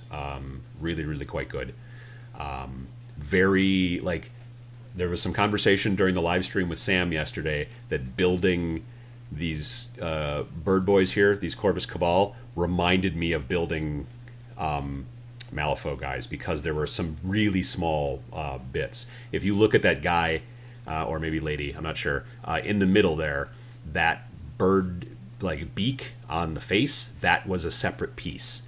So yeah, little tiny pieces that I'm not used to, actually, because I've been building so many like press fit kits lately. Like the Beastgrave guys were all press fit, and a lot of other stuff that they've been making lately has been kind of press fit and stuff like that. The stuff that they've been sending me. So these folks were a lot different to build. But Malifaux, that's one thing, is that the models are amazing looking, but they are very small and fiddly. Let's see. Moderator Matt's got a question. Now that you are less dead, have you decided what you want to do at Dragonfall? I don't know yet. Dragonfall is a convention in Northern Illinois that I'll be at in the later part of October. It's a mostly miniatures convention. It's small, but it's for charity. They are starting to spread a little bit into RPGs, into board games as well, but in the past it's been predominantly what do you call it there? It's more of a, hello? Where'd the camera go? There it is. It's generally more of a miniatures kind of wargaming sort of convention. Moderator Matt, you should put a link in there if you can to the Dragonfall. I don't know exactly yet what I want to do there yet. I know that the events just went up recently, so I want to take a look at that, but I haven't completely figured that out yet. Moderator Matt is the man, as it were, who basically, because it's for charity, there's a huge charity auction, and Moderator Matt's the one who gets all the stuff donated to the charity, and they're raising money for, I want to say, is it Child's Play or is it Extra Life? One of those, I think. So yeah, definitely, if you live anywhere in the northern Illinois, southern Wisconsin, or if you like to travel, spread that out a bit, you should definitely look it up and come and play and hang out and see me and Moderator Matt, and potentially there will be cocktails, I'm assuming. But yeah, it's definitely something to take a look at. I've not been yet. I've heard stories, but I've not been, so I'm looking forward to going this year. Snowfight says 93% humidity, you get to drink the air. Yeah, that's pretty close, yeah. Yet I'm still kind of thirsty. Anyway, I don't know how that works.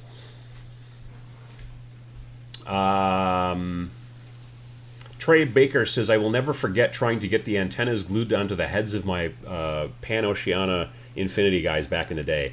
Yeah, there's always like something, like the Fire Warrior kit, like the standard Tau Fire Warrior. Like each of those dudes is like 10 or 12 pieces, Even the little antenna on the side of their helmet is a separate thing.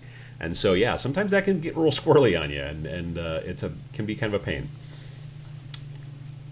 Kathy Wapple says, I will see you at Dragonfall. Well, cool. Yeah, well, I'd hope so. You guys are relatively local to that. That's awesome. Matthew says that the auctions are for child's play and the events are for extra life. That's cool. I think that's neat. VJ Morph says, honestly, I'm in Australia where it's humid as F. Regularly, and I've never had an issue priming. That said, I've shifted to priming indoors with an airbrush as I like the accuracy and the thin layers. I've found that when it is too humid, I run the risk of getting... the surface gets kind of bumpy on me with certain spray cans.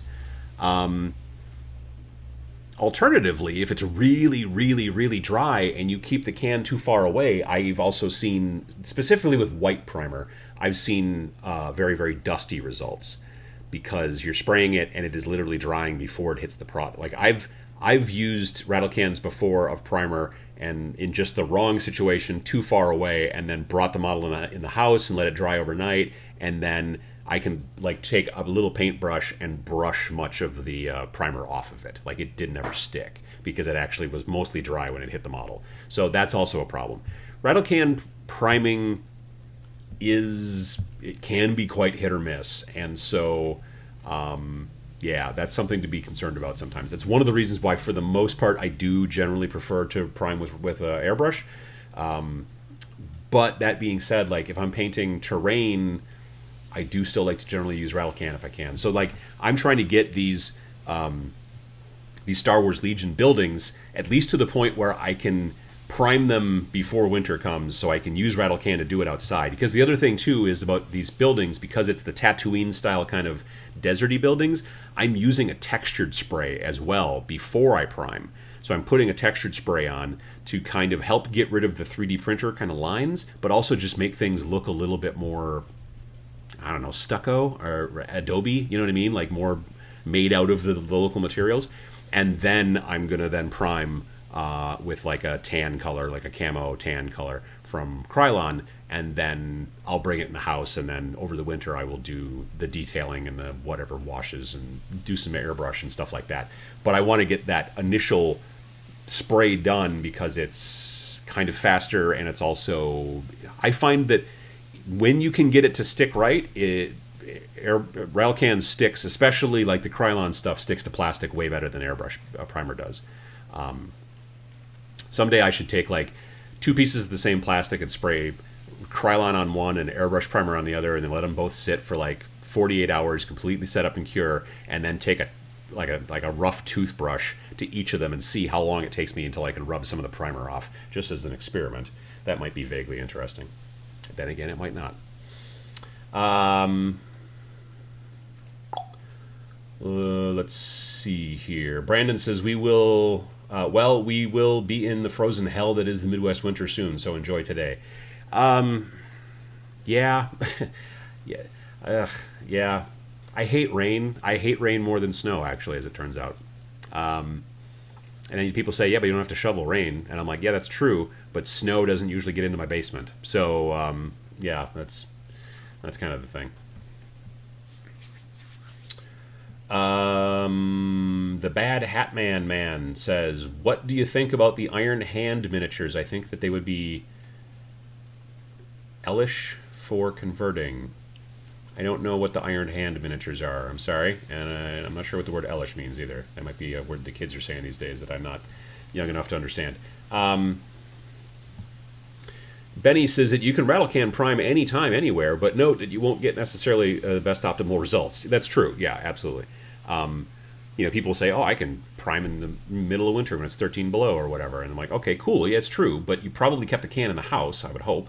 And if you keep the can heated up, like I've seen people, and I've not ever had to do this, but I've seen people take like a bowl of hot water and keep the can in there so it's nice and warm, and then go outside and prime. And if that's what you don't have an airbrush, but you need to get stuff primed and it's the middle of winter and it's super cold, you do what you do. But you're right, there are times when you're going to get, like I've found that with humidity, it is an issue where I do have a tendency sometimes to get like weird kind of bumpy surface. And it depends, I suppose, on the rattle can that I'm using. Maybe certain rattle cans are better in low humidity or high humidity or whatever. But yeah, that's definitely.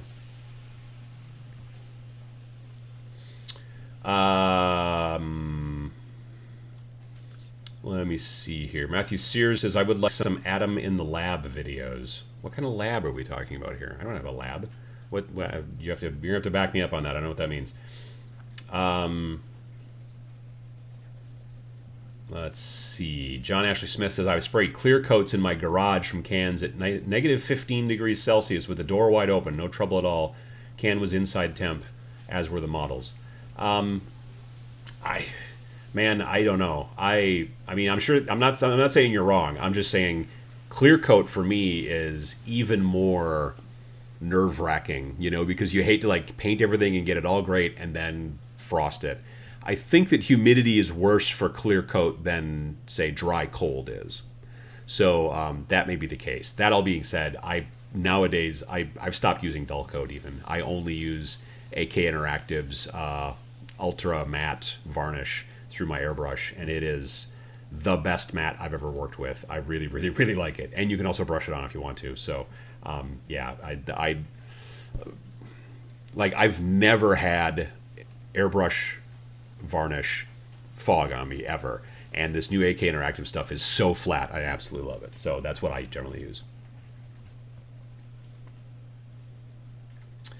Let me see here. James 730 says, good morning all. Good morning, James.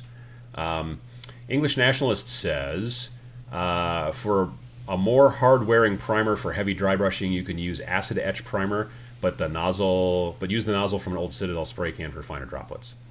Okay. Kelos Deck says, as in, would Night Vault starter come with all of the universals available for the group of products that come out between Night Vault and Beastgrave? I don't know, honestly. I mean, I think that... Yeah, I don't know. I don't know that they're going to be doing it that way as much anymore. I'm not sure. Honestly, that's a good question.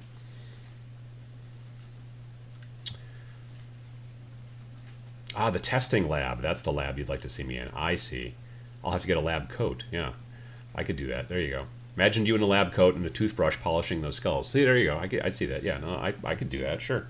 I mean, you know, I sort of did that with the video I did about priming, about stripping paint off of your models. That was kind of, like, I tried to have, like, a control, and I had little labels on the different cups, and I put them in with different materials, and then none of them worked. So that was a great experiment on my part. Dino Titan Edition says, hi, just clicked in. What input is Adam looking for? Yeah, I should mention that again.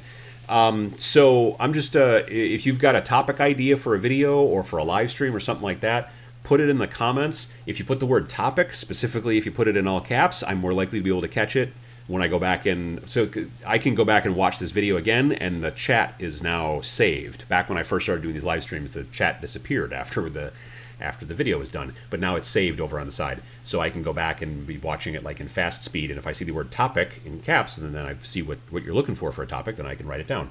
And so that's cool. So yeah, definitely take a look at that if you're interested in getting any topic ideas and whatnot, stuff like that. I was kind of looking for feedback. I'll be very, very honest with you. I didn't really have a great subject for this week or for this episode. So I thought, well, I should probably find out what people are interested in as far as input that way. So that's what I did. But I didn't have anything else really to talk about. Like, I already talked about Beastgrave on Saturday, talked about Monsters and Mercenaries on Friday, both of those, and so I was like, this is what I did. I was mentioning this to Sam yesterday, that I did to some degree sort of work myself into a corner with this format where I generally answer everybody's questions, but I have like a subject that I talk about for a little bit of each every other Sunday show, because sometimes I just have a hard time coming up with a subject. So this was a little bit of an audible to see how that works. So there you go.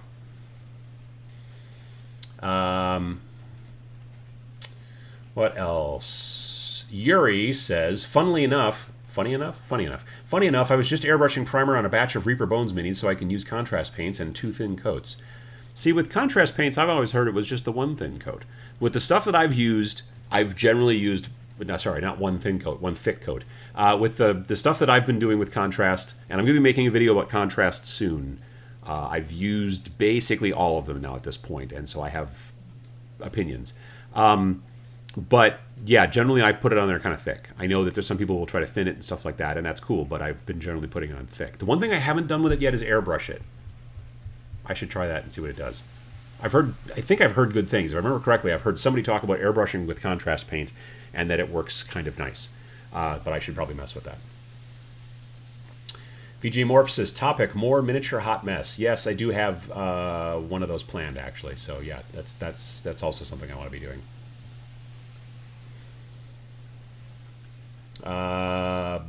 BA5TERD says, topic, why OP tournament net lists might not work in your area. I don't know if I've got the chops to make a video about tournament net lists or strategic play in any way, actually. Yeah, but that's I appreciate the information. Jason Owens says, I would like to see your stormtroopers that you used contrast paints on. Actually, yeah, that's a video that's also coming. I'm going to show you basically how I painted my stormtroopers using contrast paints, step by step. And yeah, that's going to be, I think, a fun video. I was mentioning this a little bit yesterday in the Patreon chat with the Uncle Adam's Irregulars. I do one of those once per month for the Irregulars. I've got, and you've seen a little bit of it in the most recent video that had Sam in it. Not the one where he and I talked about brushes, but the one where he talked about painting textures. He was painting the bark on that tree monster. And you've also seen it in the Warcry video. I have a new rig for the second camera. Second camera used to be kind of over here and pointing down at an angle. And then I'm looking at a monitor below the camera to see the second camera. And then I have that same problem I was having yesterday in the stream over at Sam's, where I'm trying to constantly move the thing to be in the right spot in the shot. Well, when the camera's at a 90-degree angle, or almost 90-degree angle, then everything is rotated. So I'm like, oh, I need to move it up, and I try to move it up, and instead I end up moving it left, because it's a thing. Well, actually, it would move right. But nonetheless, I do have a new rig just up outside the image where you can't see it, where the camera is pointing straight down. So in that video with Sam, he was showing you how to paint stuff, but you could see it straight down. Now, every once in a while, either he or I, if like in the videos I've done, if I'm leaning forward too much, my head can get in the shot a little bit, and he's got a little bit of that in that thing, but I kind of tried to crop and edit around it. But it works really well for that kind of stuff. All that being said, this new rig is going to make it easier for me to be able to do more painting tutorial style videos, which technically a lot of people don't watch, at least not initially. I've seen that happen in the statistics and the analytics. Like, because if there's a painting tutorial about something that you're not currently painting, you're less likely to watch it, because you're like, oh, I'll watch it later when I actually start painting a power sword or whatever. Some people, that's the way it works. So, but I still want to be able to do more of those. So I'm going to do that with the Stormtrooper, how to do it with contrast colors. I think that they worked out really well, and they went very quickly, so I enjoyed that. Nephanil, I'm probably mispronouncing that, talking about using a airbrush with contrast paints. If applied by paintbrush, one thick coat, applied by airbrush, two thin coats, and they don't behave as intended. See, that's what I want to find out, is how they behave. Need to take a drink here real sec. The Animaster said that I heard that airbrushing contrast is terrible. I'd like to find out. I don't know yet. Is it raining in your area, says Seth? Oh yeah, it's been raining since before I got up. It is moist outside. It is, like I just mentioned, I looked up and it's 93% humidity, and it's just raining.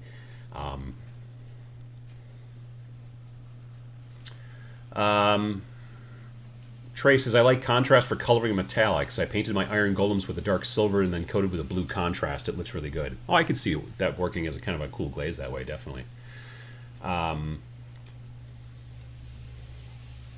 Let's see here. Matthew Sears would like to see a topic where I give Diesel belly rubs. Diesel will not like that. The girls, on the other hand, Margot and Maggie, they would wish that my wife and I would both just give up our day jobs and just rub their tummies all day. So that's more likely. But Diesel, when you try to rub his tummy, he gets bitey. So it's not a fan of it, as it turns out.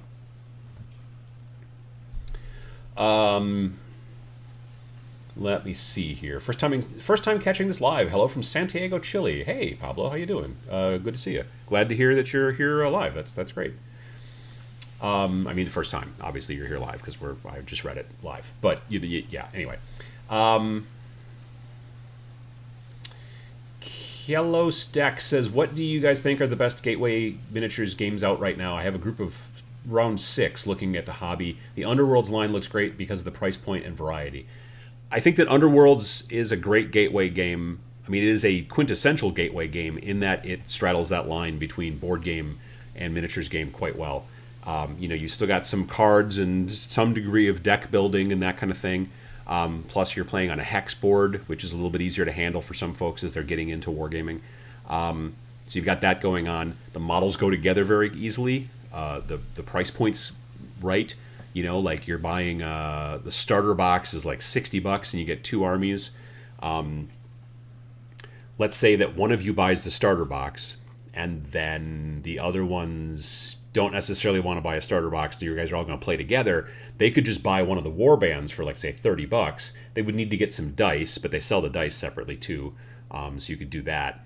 And as long as you're bringing the board, but they could even buy the board separately. You can buy all the parts separately for the most part. You're not going to have the rules book, so there is a benefit to some degree to having the starter box, but you don't have to. But it's nice because then you get the dice and the boards and all that other junk and the rules, which is also helpful. But it's as in comparison to a lot of other Games Workshop stuff, the price points on the Underworlds line as a gateway game are really actually quite good. So yeah, I would say something like that. If your friends are interested in maybe fantasy and getting started in fantasy, but they want something that's a little bit less board gamey, then I would look at Warcry. If you're looking at something like if they're interested more in sci-fi, then of course either getting into something like Space Hulk, which is predominantly a bit more of a 2-player game, or Kill Team is a way to go as well. If they're not interested in Games Workshop stuff, then definitely I would look at Skirmish. I would definitely not go into like a big army game. I would look at more skirmishy style games that are out there. Pick your genre. I want to go fantasy. Okay, well then you might look at Song of Blades and Heroes is a good one, or Relic Blade, also a good one. Relic Blade's got its own line of miniatures. Song of Blades and Heroes doesn't. You use whatever miniatures you like. If you want to get into science fiction, there's great miniatures games out there. I've been playing and messing around with Zone Raiders, which is an interesting skirmish game. I don't know that it's for beginners necessarily, but it's it is. Again, it doesn't have its own model line, so you kind of have to get creative. If you're interested in post-apocalyptic, of course, Wreckage from our man here, moderator Matt. That's a great game. They do a model line. They've got 140 some odd different models in that line. Metal miniatures, cool sculpts, lots of different things to choose from, and I think a very approachable miniatures skirmish style game. So yeah, you can check them out. Hyacinth Games is the name of the company, but if you just type Wreckage into Google, I think you might find it. But hopefully Matt will throw down a link for us. So yeah, those are different options. But if you're looking for something very, very gateway game that really straddles that line between board games and miniature games, if your friends also have that dynamic where they're super competitive sometimes and it causes fights, then you might want to look at a cooperative game, and then I would tell you to take a look at Zombicide, or there's so much Zombicide that you can choose from, but yeah, I would take a look at that as well. So there's that. Can you still get Space Hulk, says Dominic Roberts? I think so. I hope so, but I think so.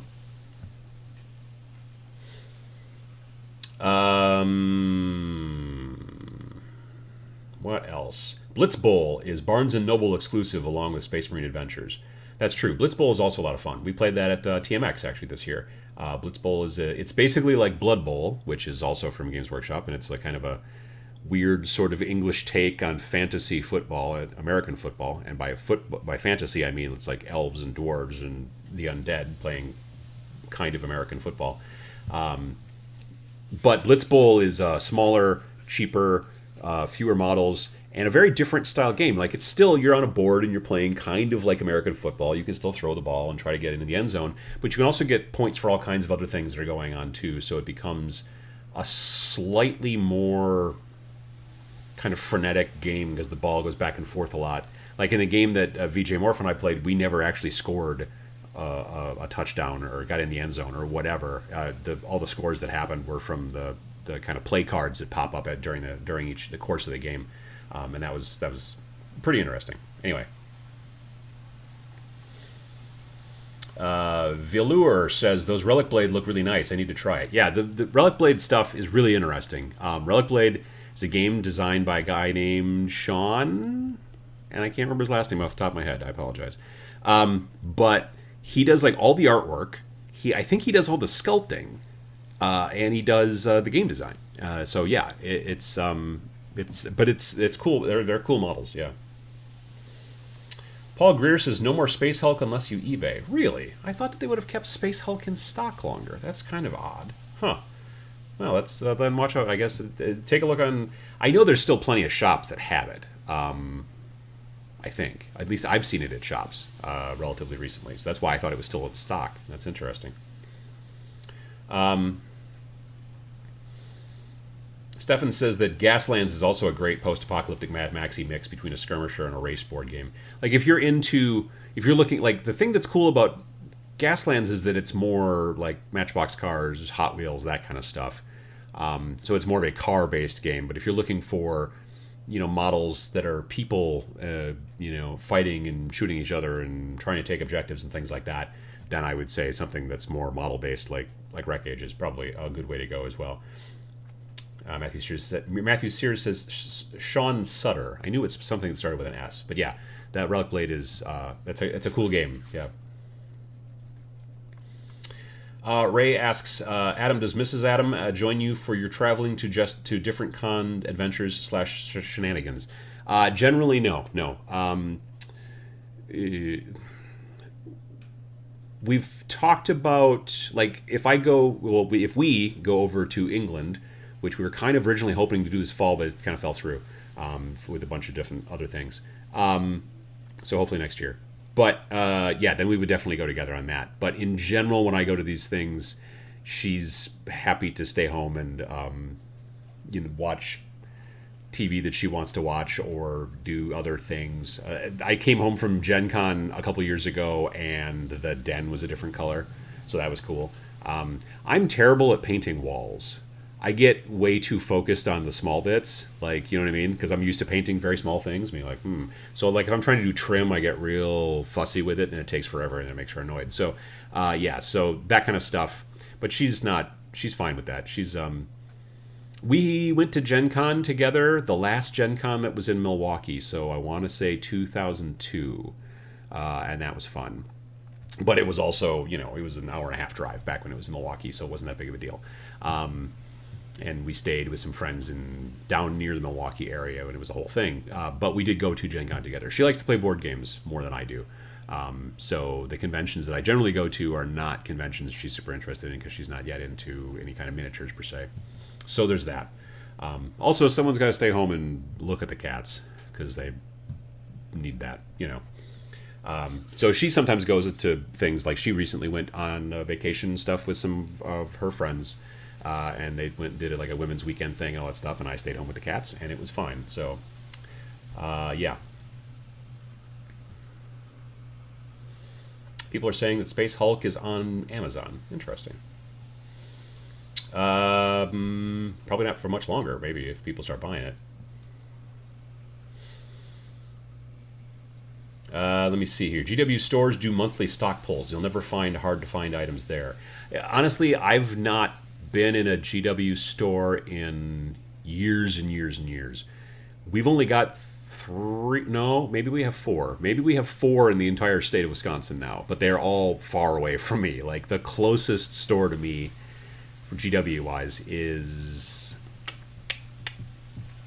I think it's in West Bend, which is easily like an hour away, I think. Maybe 45 minutes, but I think it's an hour away.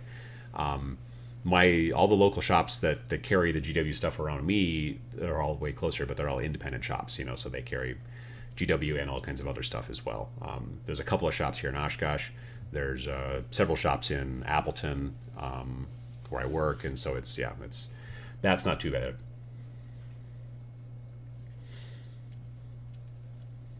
Where are we at? Okay. Captain Madlove says, also first time catching the stream live. Great content. Keep it up. Well, great. I appreciate it. Thank you very much. Nathaniel? I'm close, maybe. It's good if married couples have hobbies of their own. Yeah. Oh, yeah. No, definitely. We're like, my wife is a musician, and she also knits. Knitting is a thing that you can do while watching football and stuff. She likes sports more than I do. But she's also a musician, so she had a gig yesterday in Green Bay. And, well, that's, Nick is part of that. That's a cello case is what Nick is. But she also plays other instruments as well. She plays the wash tub bass. So there's that too. Let me see here. Eric says, any advice on what to do when your FLGS, friendly local game store, which I always flub that up. Any advice on what to do when your friendly local game store is missing the friendly part? Well, then it's just an LGS, I guess. My LGS manager and players have a very insular clique mentality and are not welcoming to new players. Only store in town. Ugh, it's not good when the only store in town is not welcoming to new players. That is a recipe for not being a store in town anymore, to some degree. You know what I mean? Like, if you only depend on the folks that come into your store and you don't try to grow your base, that's gonna not work long term.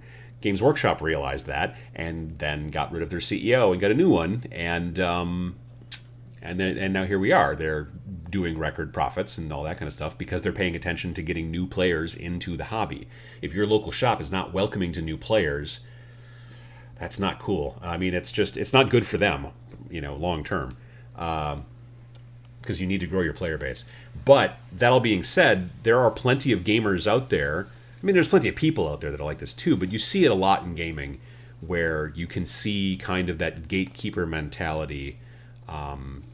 There's a lot of psychological reasons why that occurs.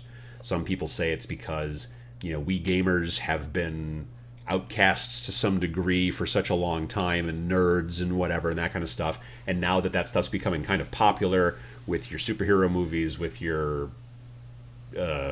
what's that show with the nerds in the apartment?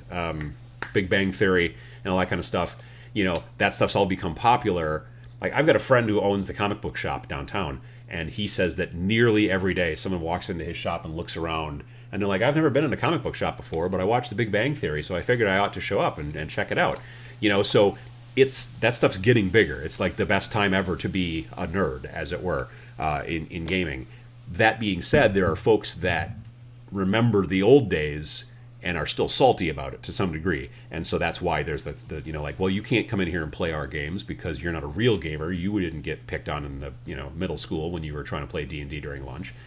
I don't understand that idea. I don't understand that concept. I'm obviously open to all people. If they're interested in playing war games or learning how to paint or whatever, I want to help them do that. And it just makes a lot of sense. But, yeah, I can't tell you that there's a great way to tell the shop how to fix that problem. I mean, you could mention it to them. You could literally just go in there and go, I don't think that this shop is very welcoming to new players. They might get angry. They might kick you out, whatever. They might, tell you that you're a moron, but that's just maybe more symptoms of the cause. So, yeah.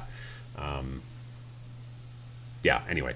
So, yeah, that is a bummer, obviously, especially when it's the only shop in your store. Like, if you've got one shop in your store in your town that's not great because they're like that, and another shop that's more welcoming, well, it's pretty obvious which one you should probably try to shop at. But yeah. John Ashley Smith says, got a GW store in town, 15-minute drive, only go by occasionally, don't need to see what I can't afford, too distracting from current projects. I understand that makes sense. Dominic Roberts says, anyone know a good, friendly local game store in southwest London? Dominic, I'll tell you something. This is what you want to do. You go on to your smartphone, if you got one, and if not, you go onto the web, and you go to, you get this app called Game4, which I work for. It's my day job. And Game4 is spelled Gamefor. You can go to iamgame4.com, and you can find out more information about it. In that app, we have a store finder, which currently lists over 6,600 stores worldwide. So pretty much anywhere you are, once you've got the app on your phone, or if you just use it on the web and type in your postal code or zip code, it'll show you all the closest stores near you. So it's one of many features in the app. There's a bunch of different features in the app, like being able to find events that are going on near you, being able to find other players, that kind of stuff, whatever. But the store finder part is like seriously over 6,600 stores worldwide. So if you're ever like, hey, is there any stores near such and such? You should be able to use the app and be able to find them. So definitely try out Game 4. Matthew, moderator Matt, has put a link in the thing, so imgame4.com. It was one of the features we definitely wanted to have in the app, because the Game 4 app, you know, one of the big things, we believe very much in the local game store. I know a lot of people buy their stuff online these days and things like that, but we still believe very heavily in the local game store for being able to go in and ask questions. If they're welcoming to new folks, being able to ask beginner questions and say, hey, how do I do this? Or, hey, what kind of game do you think? Like, if you're into board games, hey, you know, like, what board games are popular right now? I'm looking for a board game that is cooperative, because if our group of friends gets together and plays a competitive board game, then feelings get hurt. So how do we find a cool cooperative game? And then the store owner or employee should be able to go, oh, this is a good one, or this is not going to work out, or, you know, that kind of stuff. I think there's benefit to doing that. So that's one of the reasons I believe in game stores. So definitely try to find your local game stores. And a good way to do that is to use the app, because we did a bunch of the legwork initially to find as many game stores. Because if you type game store into Google, you frequently find GameStops, or there's all kinds of stuff. But if you're looking for tabletop gaming stores, yeah, right now our database in the store finder is probably the most complete in the world. Pretty sure of it. Because when we launched it back in early 2018, when we launched it, we had 5,800 stores in there. And through crowdsourcing and people saying, hey, this store opened, this store closed, you missed this store, that kind of stuff, we've grown that list from 5,800 to 6,600. So, yeah, it's a pretty complete list. So, good luck with that and finding some stores in southwest London. Other folks also saying that you need Game 4. It's an app and it helps you find games in game stores. So, yeah, definitely.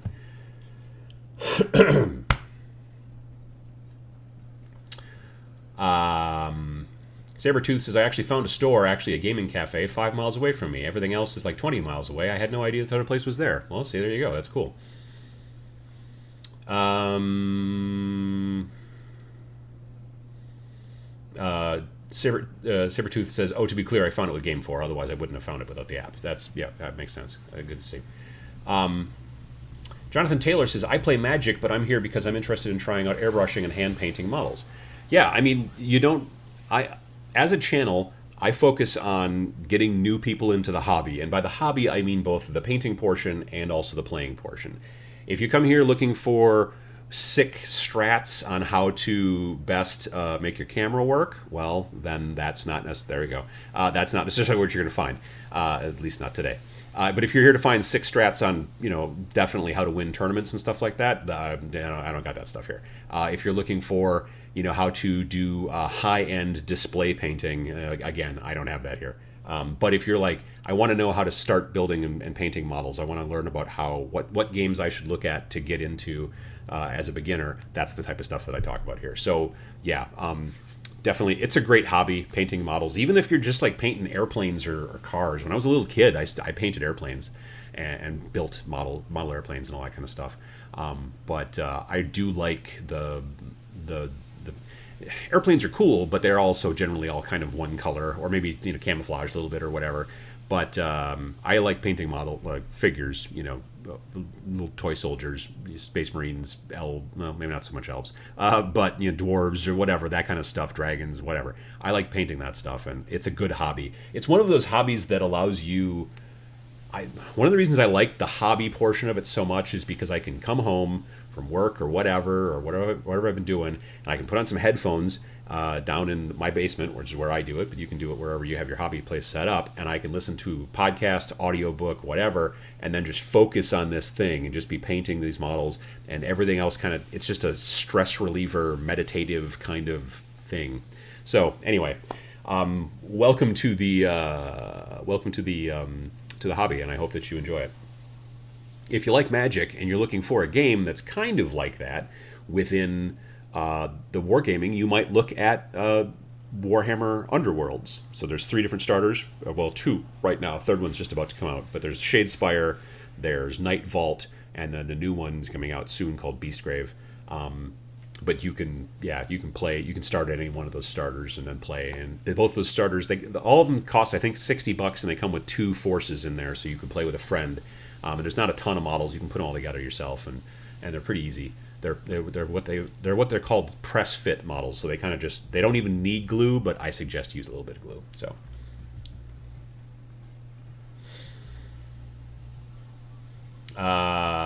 Let's see here.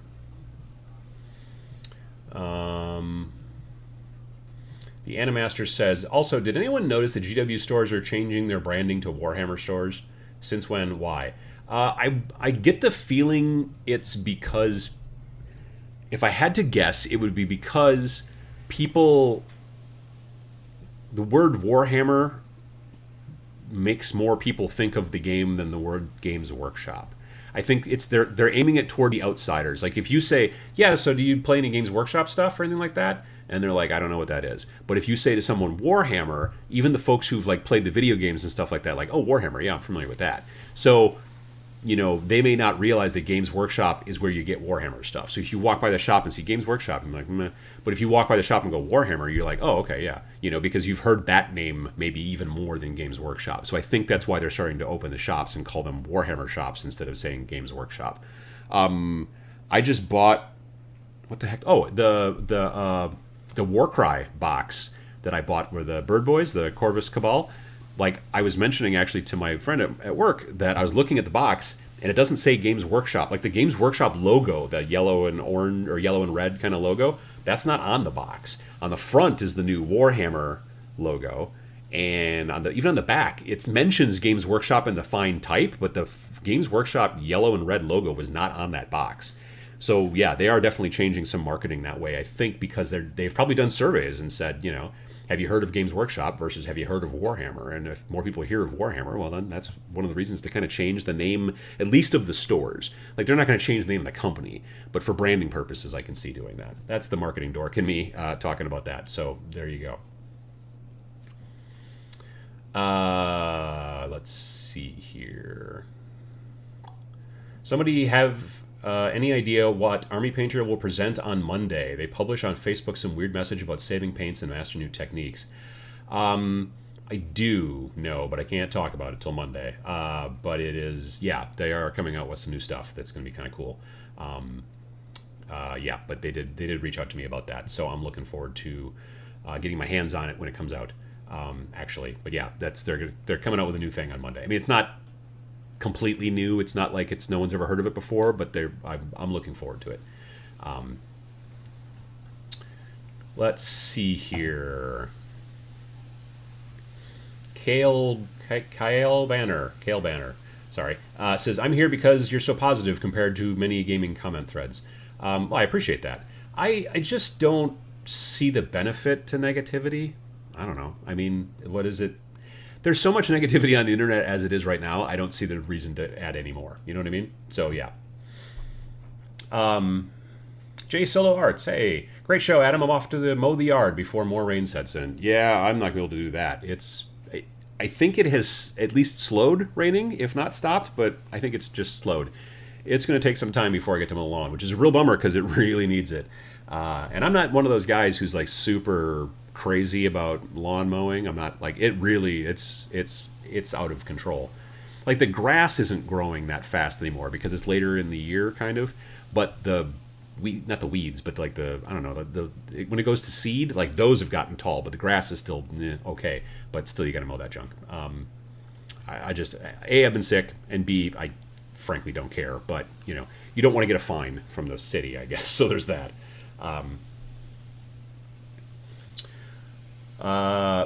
Ben says that basements are not a thing in my part of the world, and I get that. Like for a long time growing up here, like everyone's got basements. In Wisconsin, most people's basements have a bar in it too, by the way. Yeah, no, I know in a lot of parts of the world that's not a thing. So that's why I try to not say, well, when you go down to your basement, I try to say when you go to your hobby area, because I know not everybody's got basements. Elias says, saw your video on Beastgrave. Pre-ordered my copy last week, and my feelings on the elves are pretty much the same. Yeah, I don't know. Like I said, I'm probably not going to end up painting those guys. I'm definitely painting the goat folks. Those beastmen are cool, and I'm very interested in the alleged Nurgle Blight Kings. Sorry, they're going to be coming. There's going to be allegedly a Nurgle Blight King warband that's going to be coming out for Beastgrave as well. So I'm interested in that. But let's see here. Regards to stores being more friendly to new customers, it might not be the attitude of the manager. I'm assuming the OP spends money at their friendly local game store to help them keep afloat. If not, that's bad business. Yeah, no, I mean, I did a video about that some time ago, about supporting your local game store. I think, and the thing is that if people, there was a bunch of people in the comments who were like, well, my local game store is terrible and I never go there, so why would I give them money? And my answer was, if you don't go there, then I understand. Like, don't, like I'm saying, if a company is terrible, then don't give them money. You know what I mean? Like, that's the way that works. You kind of have to vote with your wallet. But if you go to the local shop all the time, and that's the shop you like to play at, but you don't ever buy your stuff there, you buy it all online because you can save 10 or 20%, then that's bad, because then your local shop will close and then you won't have any place to go anymore. So the people that were in the comments that were sometimes kind of like fighting back against what I was saying was like, yeah, but I hate my local shop. I never go to it. Well, then don't. Yeah, I'm not telling you to buy stuff from a shop you won't go to. Certainly, I'm not saying that the shop needs to be kept open just altruistically. I'm saying that go to the local shop. If you go to the local shop all the time, then that's where you should be buying things, because that's how you keep it in business. So, all right. Well, it is 11 a.m. Well, a little bit after. And so I've got to get going, but I appreciate you folks coming along and coming to the show. I appreciate you putting in some topics and stuff like that. Again, if you just joined, I'm looking for a camera to not be all locked up. Reset that and reset. Hang on, this. Anyway, if you've got an idea for a topic for the show, I'm looking for your input. So if you want to put it into the comments, doohickey here, you can do that. And in there, and if you put the word topic in the front, especially if you put it in all caps, it'll help me later on when I go through and kind of rewatch the video on high speed, because then I'll see the comments go by. YouTube saves the comments now. When I first started doing this, the comments all disappeared into the ether afterwards. So yeah, so definitely, if you've got some ideas, check it out, put them in there, and I appreciate it. But otherwise, I will see you folks live here again in another 2 weeks, the next Every Other Sunday show. And I'm looking forward to it. And hopefully my cold will be completely gone, and maybe I'll even have a camera fixed. So we'll see how that works. Again, thanks for watching.